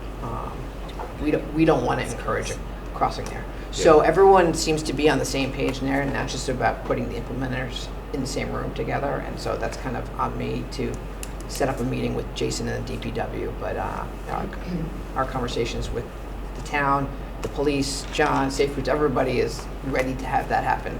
No, that's fine, thank you. I think a truck needs to hit it wide right, like you said. Yeah, well, and that was also Take one care of of the that. compliments was somebody was saying they moved down, they love people to be able to bike their elementary school kids to school, or in every morning. So thank you on that. Really quick one. You gave a little bit of hope there when you were saying I've been asking for the math specialists and the interventionists, but you said something that made me think, is this almost, it's not necessarily an ongoing need, but you're looking for a service kind of to an improvement that's needed and not necessarily we need. So it made me almost think, is this something that can be accomplished in a short-term fashion, or is it hiring a position that's every year there? And that just made me wonder. It's hiring really two positions that is needed every year. Okay. And we don't have anyone in our building under that umbrella of math. Okay. So we don't have, we have reading specialists, we don't have a math specialist. And we have some folks that can do intervention in reading. We have nobody that, not that, we still provide it, it's just that we don't have the most highly skilled people that you really look at their background being that way. my secretary actually does a number counting group with kindergartners, and she loves it because they come in and they're struggling with counting, and she comes up with all these cute ways to help them learn how to count 3 times a week, and it's great. Yep. But, you know, as you move up through the grade levels, you need somebody that really has the skill set to be able to help kids when they're struggling in certain areas. So, you know, Pam knows, I've kind of been asking this, but when you're in a position where you're making I will cuts, be- you're definitely not Yeah. adding things. And I'll be so. very frank, we have to define it. Yeah. There needs to be a job description for each of the roles. There needs to be parity in student-teacher ratio in both schools. Yep. And I think the major undertaking of ELA is something that John mentioned, which is, are we over-investing in intervention and not investing enough in strengthening Tier 1 classroom instruction? So what we're trying to tease out in all of this is have we gone too far with the RTI interventions and not put enough into the classroom? Tier 1, So yeah. I think the literacy initiative is leading the way on literacy, but it's also trying to tease out and reconcile 2 RTI models that are structured very differently and have different needs. So there's a lot of work that needs to Okay. go into it. If we're going to create 2 new positions at $75,000 a year, we need to be able to articulate them and define exactly what people are doing. And it is interesting just to go through and contrast some of it stylistically, you present differently with the different problems you see, the different things. But you used to have a math specialist on your, But you Band-Aided that. Right. So, I mean, our population is 100 students less in the past 8 years. So we were able to take a position where, well, there's really a position and a partial position. So we have one person who used to do a little bit of reading intervention, a little bit of writing, and a little bit of math, and I made her all math. She's not a math specialist though, so like when you were talking about the credentials, she's more trained as a general education classroom teacher. And then we also have, we had an additional partial literacy specialist that we repurposed the money for our Math Explorers, which is the enrichment for math. She's 0.3, I think. So she's just a couple hours a day. I think what we both probably need in literacy and math is coaches, maybe in addition to interventionists, but coaching is something that's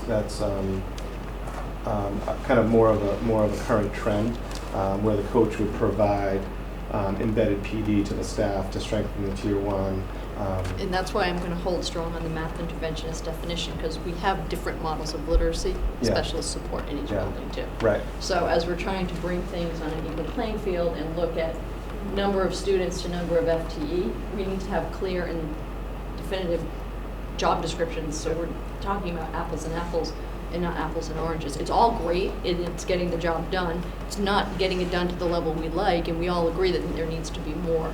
But I think that whole systems and structures conversation we had at the end of last year, this is part of instituting systems and structures. So it's a position, not a person, and it is defined cross-district, and especially if we're going to have to share positions. Yeah. Because realistically speaking, we have about 550 students at the elementary level.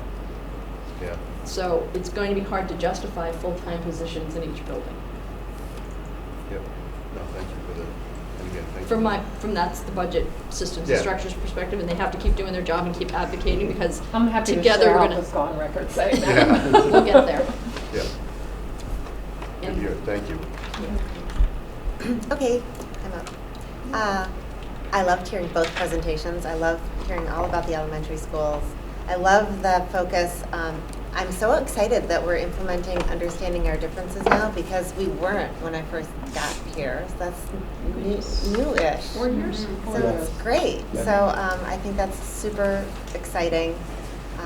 I love hearing all about it. I love hearing about the achievement that all the kids are doing and the co-teaching models and everything. And so that's all wonderful. So I'm going to ask about food services. Just to change. Well, because we've had so many here at school committee, we've had a lot of wonderful presentations from food services, and they come and they bring us snacks, and we love Paula, and we think she's wonderful. And I personally have a kid who eats school lunch every day, and he did with the old menu, and he does with the new menu. He did in elementary school, middle school, and now in high school. So I'm just wondering, so you said you're having some comments and chatter about food and lunches, and I'm sure people talk about lunches at Essex too, and I know that we've been trying to get more people on board with participating in our food services. So I'm just wondering if we've had them come in and like present to the PTOs or do like a parent lunch or like what's happening with are they trying some new things? They come to open house and they put out a big display. Oh, that's good. Yeah. Was that helpful, do you think? You know, they've done it since they've been here, so I think it's like anything else. After a while, people just kind of, Yeah. unless they're hungry, and they just walk by, you know. Uh-huh. But I think they're trying. They come and they set up, you know, a bunch of typical looking lunches for people to see. So I was meeting with a parent recently on the topic, and I'm just in a different place now as a parent. So I have a 13-year-old, a 10-year-old, and my third child. Sometimes we call her that because she's the third child. She's 5. And so I'm kind of like a microcosm, I think, of the parent population, probably everywhere, but certainly at my school, where with our oldest, we made him homemade organic baby food, and Oh, when he was a child. when he was when he was a baby, you know, and so then my middle daughter has food allergies, so we're kind of like, if you can eat it and you're not going to die, go for it.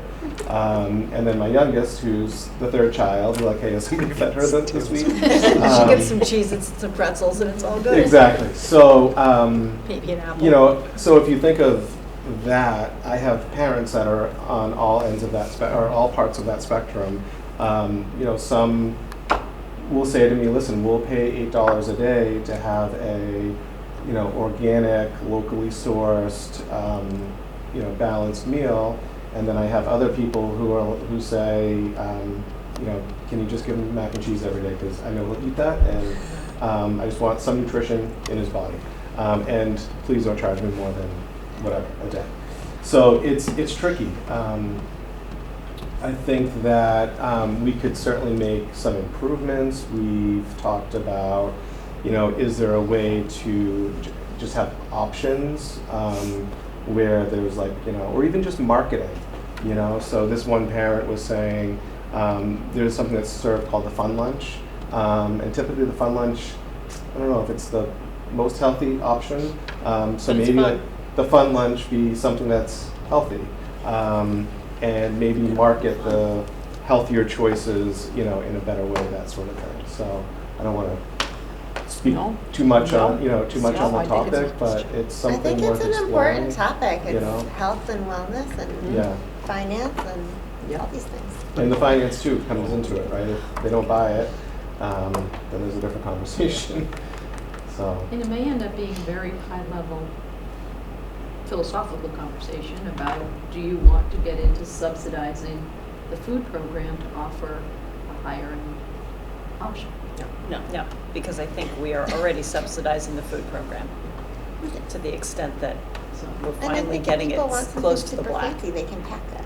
Something Right. super fancy. You want an $8 organic lunch? Have at it. Whole Foods is opening next week.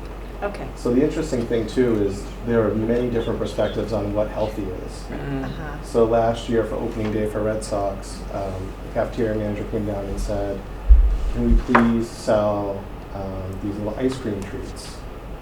And I was really busy and I said, you know what, go get me a chocolate milk and a sample of the ice cream. So they bring it down, I look at the labels. The ice cream had lower calories, lower fat, lower sugar. I mean, it was like everything was In favor of ice cream. better, right? Is it So I said, any fine, good? go for it. Yeah. It's better than chocolate milk, go for it. But I don't know, I'm not a nutritionist.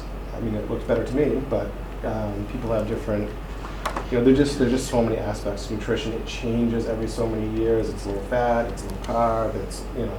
So, I mean, the one thing I would say is, you know, I try to encourage people to not serve things with a lot of sugar, because then the kids are bouncing off the walls, they're sent back to class, and it's not a great, you know, recipe. But often when things are low of one thing, it's high in another thing, you know, so it's low fat. Well, this is but it's, Chartwell's area you of know. expertise. I mean, this is So- what we hired them to do.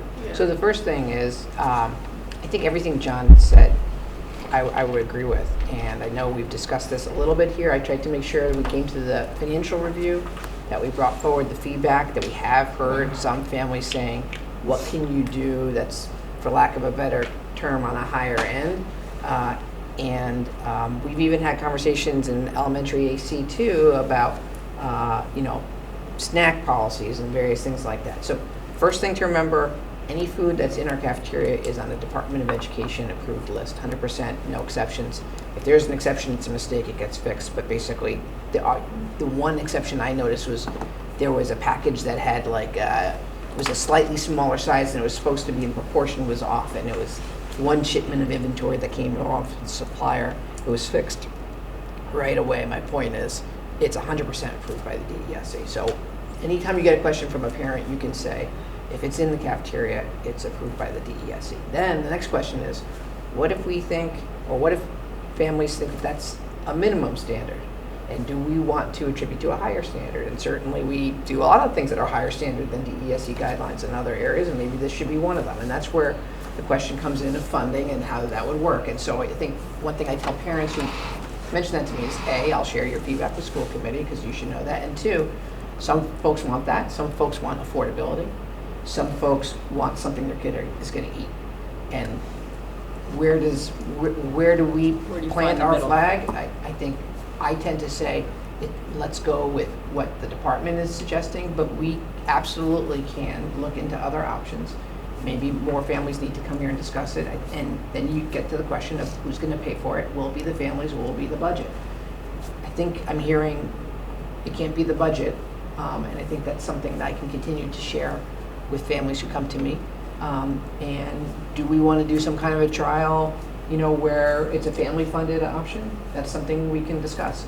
And I don't like the idea of one kid being able to buy the fancy lunch and then the next kid comes along in line and can't afford the fancy lunch. So I think you get lunch and the lunch aisle should look pretty much this.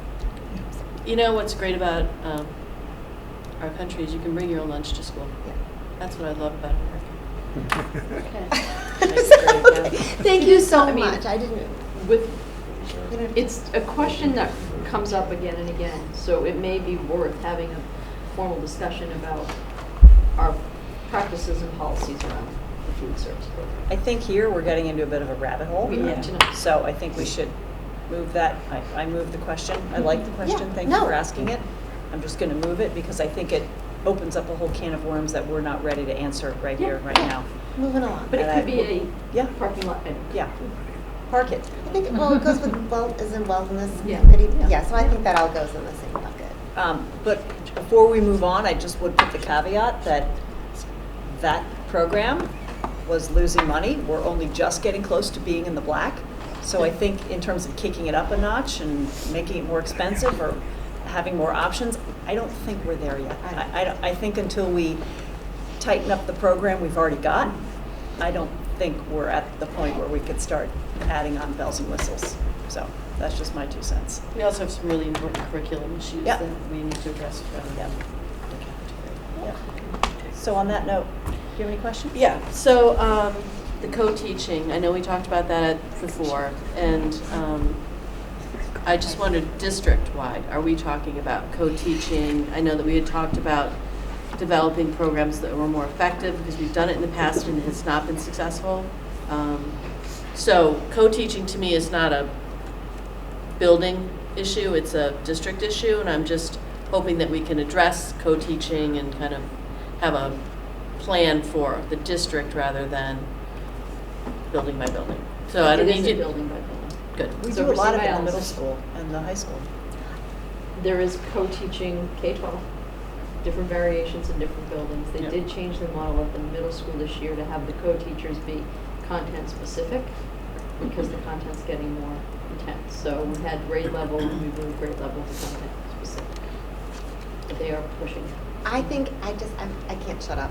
I think that it's so important to have this consultant and the training come in because I will say that one year I had a teacher who said, oh, this year we're doing, she called it whatever she was calling it, team teaching, and it's just like co-teaching, which is just like whatever, so we're really just doing the same thing we've always done, but we're calling it something different. And that was really the mindset, so I think making sure that everybody gets that training and is on board and understanding the value of what they're doing is super important. My other question is about math. And, we're spending a lot of time on ELA. And I'm wondering, can we wait to do this vertical deep dive into math? I mean, we have talked to the middle school and high school last week about the head of the department working with the middle school, now seem to be working, effectively. And I'm just wondering, are you guys working with the department head too? And is that kind of like, do we need to do the same kind of work with the digital or with the literacy work in the math department? Because Are you talking about 612 or K5? I'm talking about K-12. I mean, I'm just wondering, do we need, I know that there's a lot on Julie's plate, I know, and I'm just wondering, can we afford to wait on math, and are we? So I think what John was talking about was a specific disconnect between a pull-out math program not aligning with an in-class math program. So that's one level of fix. Yeah. The other one is intervention and support to kids who are not meeting standards. So I think the question is that we are teaching everything exactly the same in math across K-5 right now. So I think the question there is going to become, is the program still effective for us? Yeah, Which that is the question. Literacy is a battle. This will be a much greater, deeper, longer Yeah, battle. yeah. Because there's a lot of differing opinion on the process by which we teach math. Are we still When we're using different everyday When you math? get to 612, we need a transition between 5 and 6. Mhm. And it's understanding,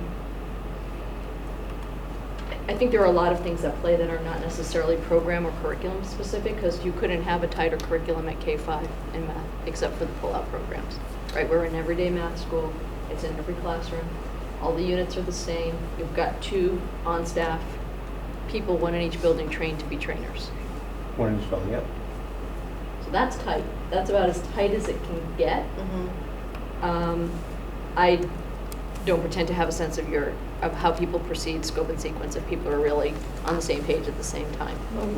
Go ahead. No, I was just going to say, I don't want to step on anyone's toes, but so we do have at Memorial, and it's the same in Essex, we do have a staff member who's trained as a trainer of everyday math, but she's a classroom teacher. Lori Colpoy is at my school. We have 2, we have Emily and Kim. So when I talk to Lori about the work that she does with her team, and then I look at their student performance, I can see the direct correlation between the work that she's doing with her team and their performance. When we were talking about coaches, if I could free up somebody like her to be able to do that with all of the grades, to look at the data with all of the teachers. I mean, it's really about looking at the data and adjusting practice throughout the year to make sure that the kids are hitting the benchmarks along the way. We would be sitting here talking about how amazing our math scores are without making any curriculum changes. But we don't have that model of coaching.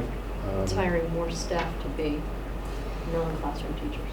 And I guess my issue is. Which is a way we should be going. I think I've been alluding to different things that Yeah. you're gonna start to see being rolled out in terms of our capacity.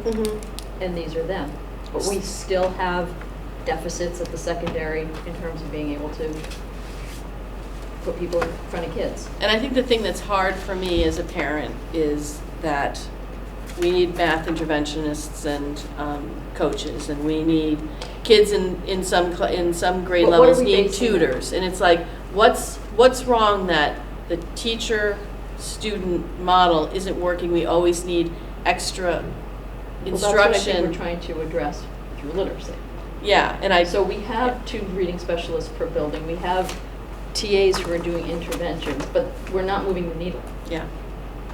So, we're doing well. We do better than our peers, but I don't know. I think the question is, do interventions solve the problem, or is there something else that's more systemic that we need to address? Yeah, I think that's the problem we're trying to solve. yeah. And can we wait? I mean, we kind of have to wait, right? I don't think there's evidence to jump in 2 feet with a restructuring of math simultaneous to literacy. I don't think you can do it. Okay. Because I think the problems at each level are different. And some are perceived problems where the data shows that it's very strong. Okay. And some maybe instructional issues. Everyday math is a K through 6 program, but we only use K through 5 here. So And that's common. that may That's or may, very common. that may or may not be the right way to do it, but you're using part of the program, not the whole thing, and it's a spiral, so you're chopping off part of it. And once we go down math, that's going to be the debate on the table. Is do you move away from everyday math in the spiral that doesn't bring you to mastery, and go back to a more traditional model? So that in and of itself will rival the literacy debates, Right. because there are very, specific philosophies around how it's best done. So I think if you talk, I'm not putting words in anybody's mouth, but if you talk to the middle school, maybe you should be abandoning everyday math and going with a more traditional program, which may not be popular either. So, and I don't think we have the capacity to take that on right now, and I don't Okay. think the data shows that we need to abandon ship. Okay. I'm done. I was just absorbing all of that. I just That wanted to was, spin her up before. I know. She's just teeing me up a little. But I will Go for it. Nope. I would just say we have been talking about, I've been on the school committee for this is my 9th year, and we've been talking about it for 9 years. Mhm. So I'll leave it there. So the DESA, Can I, before you go to DESA, I think we need to talk about that when we talk about philosophy of budget, what? expanding staffing. Because I don't know if it's expanding staffing, but there's a problem in that part of the curriculum. There has been, we've been talking about this for, so we can debate it back and forth. Yes, Yes. I'm going to leave it there. Okay. Hi. So DESA at Essex. I love that idea that you did. Is that something that we do at Memorial too? We don't. Or, so you just started this, is what? A few years. 3 years? Okay. I think it's pretty cool concept. I don't know if it's something that Yeah, you I can think- share, but I think it kind of sounds like it goes out to the whole population of the class to see what kids' strengths are, what their triggers are. Am I reading? We before DESA, we were using, the BASC, and it's very deficit-driven, so it takes a very negative look at children, like what they can't do, whereas the DESA is more skill-based, takes more of a positive approach, like what children can do, and it's a lot easier to talk to parents that way than the alternative. So, it's like it looks at the 8 competencies that we all need to have, as functioning, capable humans. And it identifies where kids have strengths and then where they might have some difficulties. And so basically the way that it works is the teachers do it's a couple-minute screener on every student in their class. It's a quick battery of like maybe 8 questions. And if the student comes up at a certain cut point, then they have to do the full screener on them, which is much more involved. So one teacher might have like 3 of those in her class, and some teachers might have like 12 of them in her class. What the teachers have noticed over time is that it does not account for children with anxiety or depression. Those are 2 really big ones, and they're things certainly we're facing. So we had to recognize that it's going to account for all these other things, but it is not going to flag anxiety and depression. But it's also not really hard for a teacher intuitively and anecdotally to pick up on that. So what they do is they make a reference for the counselor to do a screener on kids that they have concerns around anxiety and depression. So we have like a way to work around it. When we first started using it, teachers were like, "Are you kidding me? So-and-so is not getting flagged on this?" And, when we reached out to them and looked into this, they were like, yeah, it's not going to pick up that. That's not what it's intended for. I think it kind of fits in with the whole social emotional Yeah. topic. So, and then just my one other thing. Yeah, do you mind if I just say something on that? So, the reason I think we haven't gone that way is, Jen was saying that her school psychologist takes the results of that and creates groups.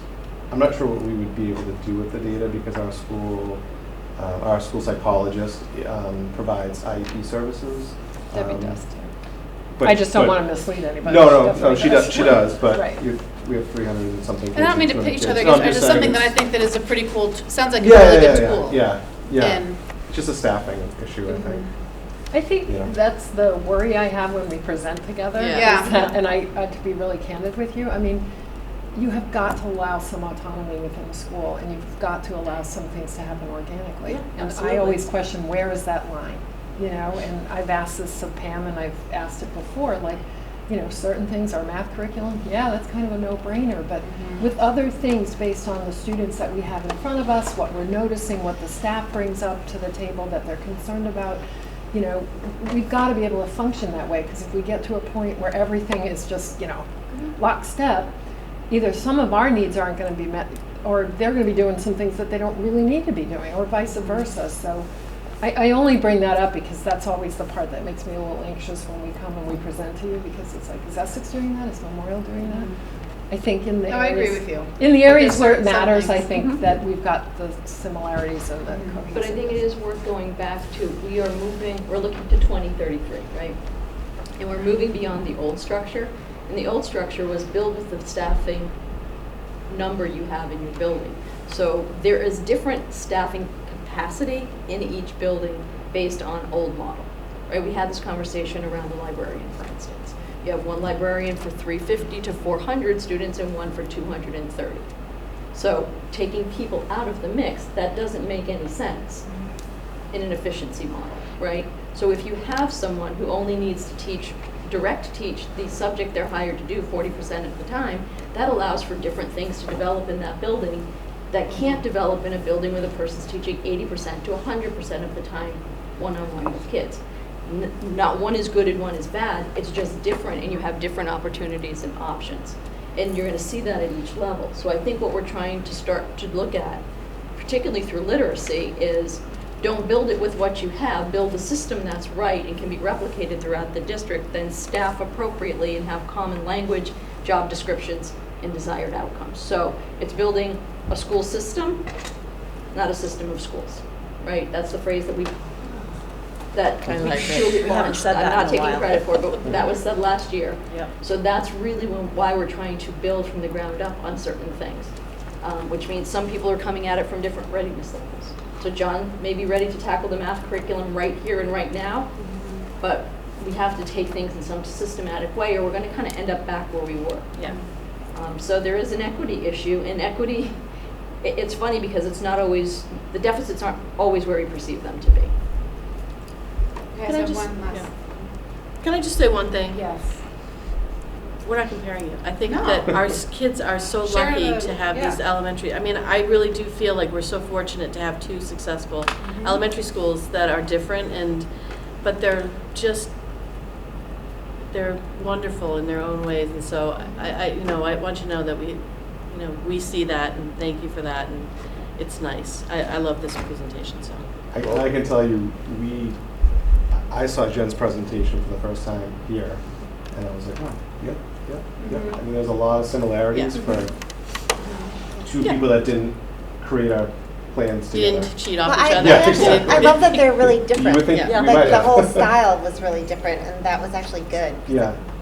You missed Tricia's earlier exercise where we broke into two groups to come up with words to describe division and graduate. And I was like, oh my gosh, Yeah. those are great words. So Yeah. I love the fact you have the level of paranoia where you're always like, what can I learn and what do I do on my own? And I don't know, I think that's healthy and it's good. And I love the fact, I almost wish we had more incubators like that. Like, oh, middle schools, yeah, I know that. But it's I neat have to see. one more thing, Shannon, sorry. Go right So ahead. just my Not to one make last it thing, worse. and I think I said this last year, and this is something that we both have in common, in both of them. I still feel like the presentations are more sped-driven instead of the general population. Like when we're talking about student achievement, and I don't like the word achievement there, but everything to me felt kind of what we're doing with special education kids versus the kids who might be need differentiated learning, but on the other end of the spectrum, who are succeeding or not, just are absorbing the information quicker. So to me, I always feel like when we come to this, it feels like more of a special ed heavy Yeah. versus. Well, I think a few General ed. years ago, that was our overarching It was, goal for 2 absolutely. years. And I think what happens is, But you can't forget that, the other part. Well, I don't think we forget it, but we did a lot of work in it, so Mhm. then you see the fruit of your labor, and now you're gonna write a new plan and move on to something else, and the need that happens to present itself to us right now is this. But there's, pretty sure I did say it last year too. I would like to see it in these presentations. I see Next them year in- I'll come I and see watch them them out in there. So the new strategic plan is going to chart the new course. Mhm. And the new course, Yep. we will have checked the box. I mean, when we started in 2010, we didn't have an inclusive special education program. We have an inclusive special education program right now. So, I just want to hear more Yeah, no, about I think the rest you're of the right. students It's than not designed. just special ed. yep. So that's, but I love both the schools. You both know that. Thank you. Thank you. So I'll bring up the caboose. We both have very special schools, Thank you. and I feel really lucky that my kids were able to attend both of them at some point. And I think it's very clear that you're both passionate. You have very passionate staffs who are doing a phenomenal job. And I feel like sometimes we talk about maybe the areas where we're not, moving ahead as quickly as we'd like to or as far as we'd like to. But I think it's important to recognize how far we really are. I think we do such a good job with the kids. And if we're not, as somebody just said a moment ago, paranoid about what we're not doing, then we're not achieving. We're not moving forward. So thank you. I did want to say one thing that I think that kept coming up. You talked about the understanding our differences, but then under the understanding our differences, there were a couple of references to disabilities, physical disabilities or whatever. I think it might be just a little bit, I don't know, maybe it might make more sense to call those differences, since you're talking about understanding our differences. So rather than a learning disability, a learning difference. Because I think at some point those no longer become disabilities. They become differences which have allowed people to overcome differences and then, overcome disabilities and they gain strength from that. So just a little food for thought there. But otherwise, everybody else took all of my questions. We call it understanding our neurodiversity. We're understanding our differences. Big word. Is it? Anyway, so thank you both very much. Thank you. Thank you. Thank you. Thank you. Thank you. Thanks, guys. Neurodiversity. Okay. Stabilization. Yes, quick and so dirty on we have talked in the past about the fact that with the building project comes large amounts of money into our bank accounts from bonds, and those monies get spent down over time as we build the $52 million school. So we bonded $35 million in February, and we knew that that would create a short-term spike in our interest income, which it has. And so I think the question became what happens to those funds, and I think there was a lot of discussion at the school committee level at that time, this is my recollection, about deliberately trying to make sure that that interest income stays with the capital nature of the funds that generated it in the first place, especially because we know that outside of the Memorial School project, capital investments is kind of a big part of our of where we're headed in terms of continuing to build out our multi-year planning operation. We've been doing multi-year planning for our operating budget for many years now, and it's really helped us to communicate with the community about where we see pinches down the road. It also has helped us with expense control. It's become part of what we talk about with our Teachers Association. It's really kind of a ubiquitous part of our financial planning. On the capital side, however, we've really just initiated some of our capital planning that is outside of the building project. So clearly we used some of that to launch the rationale for the Memorial School project. I think that resonated, people were on board. We did that certainly here. We've talked about when an Essex project might come down the pike and what that would do to our financial planning. But then there's just the other thing that we talk about, which is just what do we need to have on hand to replace assets as they kind of pass their useful life short of needing a new building. Let's say, if we learned with the Memorial School project, an HVAC system might have a 25-year useful life. With the Memorial School project, we went way past that, and that's why we don't have great heating in the building, and that all kind of preceded regionalization. We're trying to get out of that habit and make sure that we take care of the buildings that we do have and invest in this building, as well as sustaining the life of Essex. So we need those funds to create kind of our initial multi-year plan with Jason Waldron on board. It's been great to have a partner in kind of fleshing out some of my initial work. I think you may remember from our facilities plan, our district improvement plan, multi-year capital planning was one of the items on there. It said we were in progress. I've kind of created my own financial model. First, we created one for the building projects, including Essex. I've created one now for investments in core assets within the building, and I just need my facilities manager to run with it.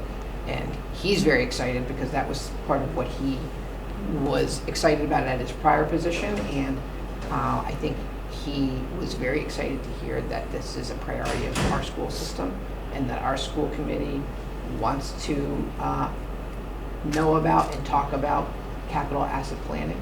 So that was one of the things that, yeah, I know. It's one of the things that brought him here, to be perfectly honest. So I think we're going to be doing some of that work with the budget process. All of that's just a long introduction to say we can use those funds for that process. So I would like to ask for school committee to make a motion to transfer the FY19 interest income received to stabilization in the total of an amount that I'm just pulling from my email. It is $318,826. And as you may remember, that's for about 4.5 months. So that's pretty good, 4.5 months. We shouldn't expect to have that on a monthly basis. That was about $75,000 per month. It's already down to about $60,000 as we spend down the principal, and the interest rate environment becomes a little less good for deposits, but also it is good for borrowings. So where does that sit now? Right now, it's just in a bank account, and it's booked to interest income for a construction project does get booked to the general fund. Okay. So that would flow down to E&D for the end of the fiscal year. I think knowing that we have things like turf replacement that's coming up, and I think we've alerted the towns and communities to the fact that those things are coming due. That's great. Everyone wants to know what our plan is, and we need to take the first step on a funding plan. So this would definitely be funds that we could use towards those. Those are some of the earlier items, but we want to continue to put money aside down the road. Okay. Do I have a motion to move those funds into stabilization in the amount of, remind me again? 318,826. 318,826. Do I have a motion?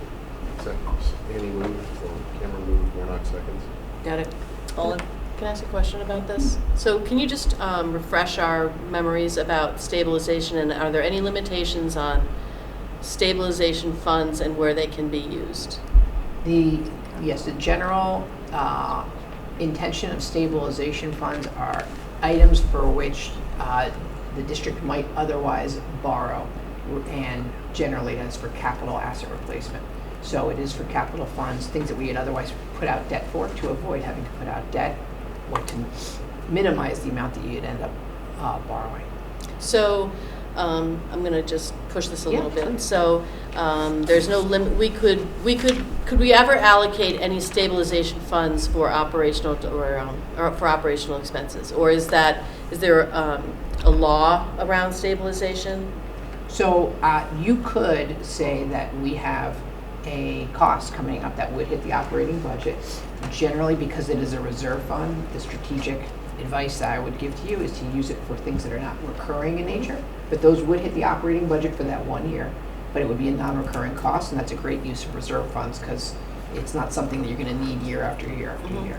So at this point, we don't have, I would not recommend using those for recurring needs, and we have enough potential one-time needs coming up on the capital asset plan that I think that that's a better use. And similarly for other reserves like the school choice fund and E&D, we have tried whenever possible to use them for one-time needs and shocks to the system and or for those items, and or just an emergency if something happens mid-year that we can't adjust our budget for, but then knowing that we would make a correction down the road. So for example, there was a time where we agreed to earmark funds for a spike in out-of-district placement, but we said we're not sure if they're going to materialize yet. It's better to make that earmark now rather than cut the budget, lay off people, and then we'll see how it progresses. And if we do end up needing to use it for operational recurring needs, then we're going to have to make a cut in the subsequent year budget. We didn't have to do that, but it is something that we may have to do at some point when we deal with move-ins that are unanticipated, et cetera. So for now, keep it in one time.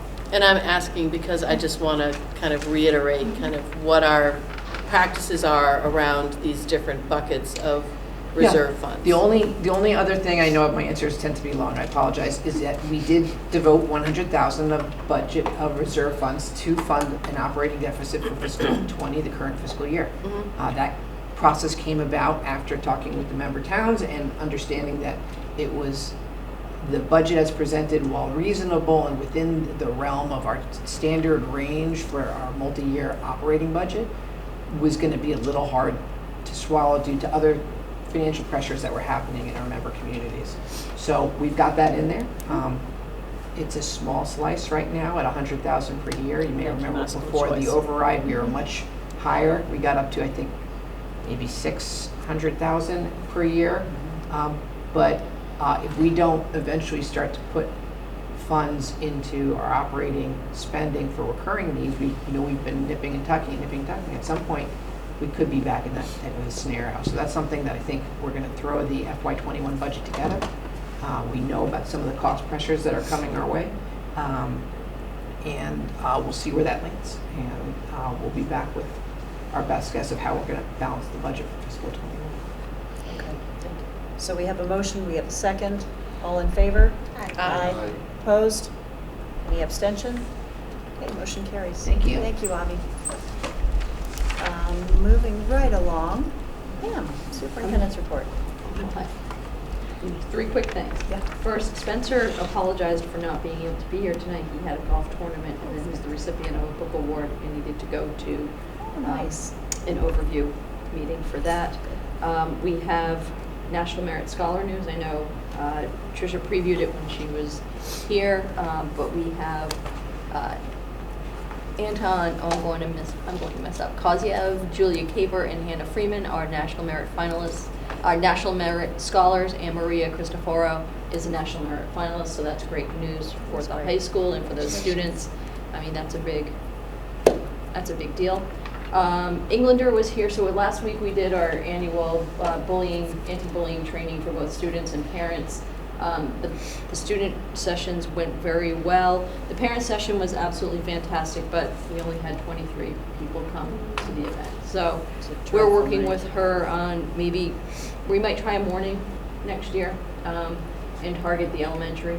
I think middle school has typically been our target parent group for this, but we may shift it. I mean, she was wonderful. I think, like John said, she is kind of the guru in the field, so she has a nice way of communicating with parents, but she's committed to working with us, and we'll also, I think, are investigating just having her as a consult, available consult for a nominal fee throughout the year, because she enjoys working with us. The 2 deans are both MARC trained, and they do the bullying trainings here in the school. So we've developed a nice relationship, and we're going to continue to work on it and see if we can get more people to hear her message, because I think it's great. 2 other really fun things, good news. Girls soccer team is already in the playoffs. They shut out Hamilton Wenham to clinch, and it is Spirit Week.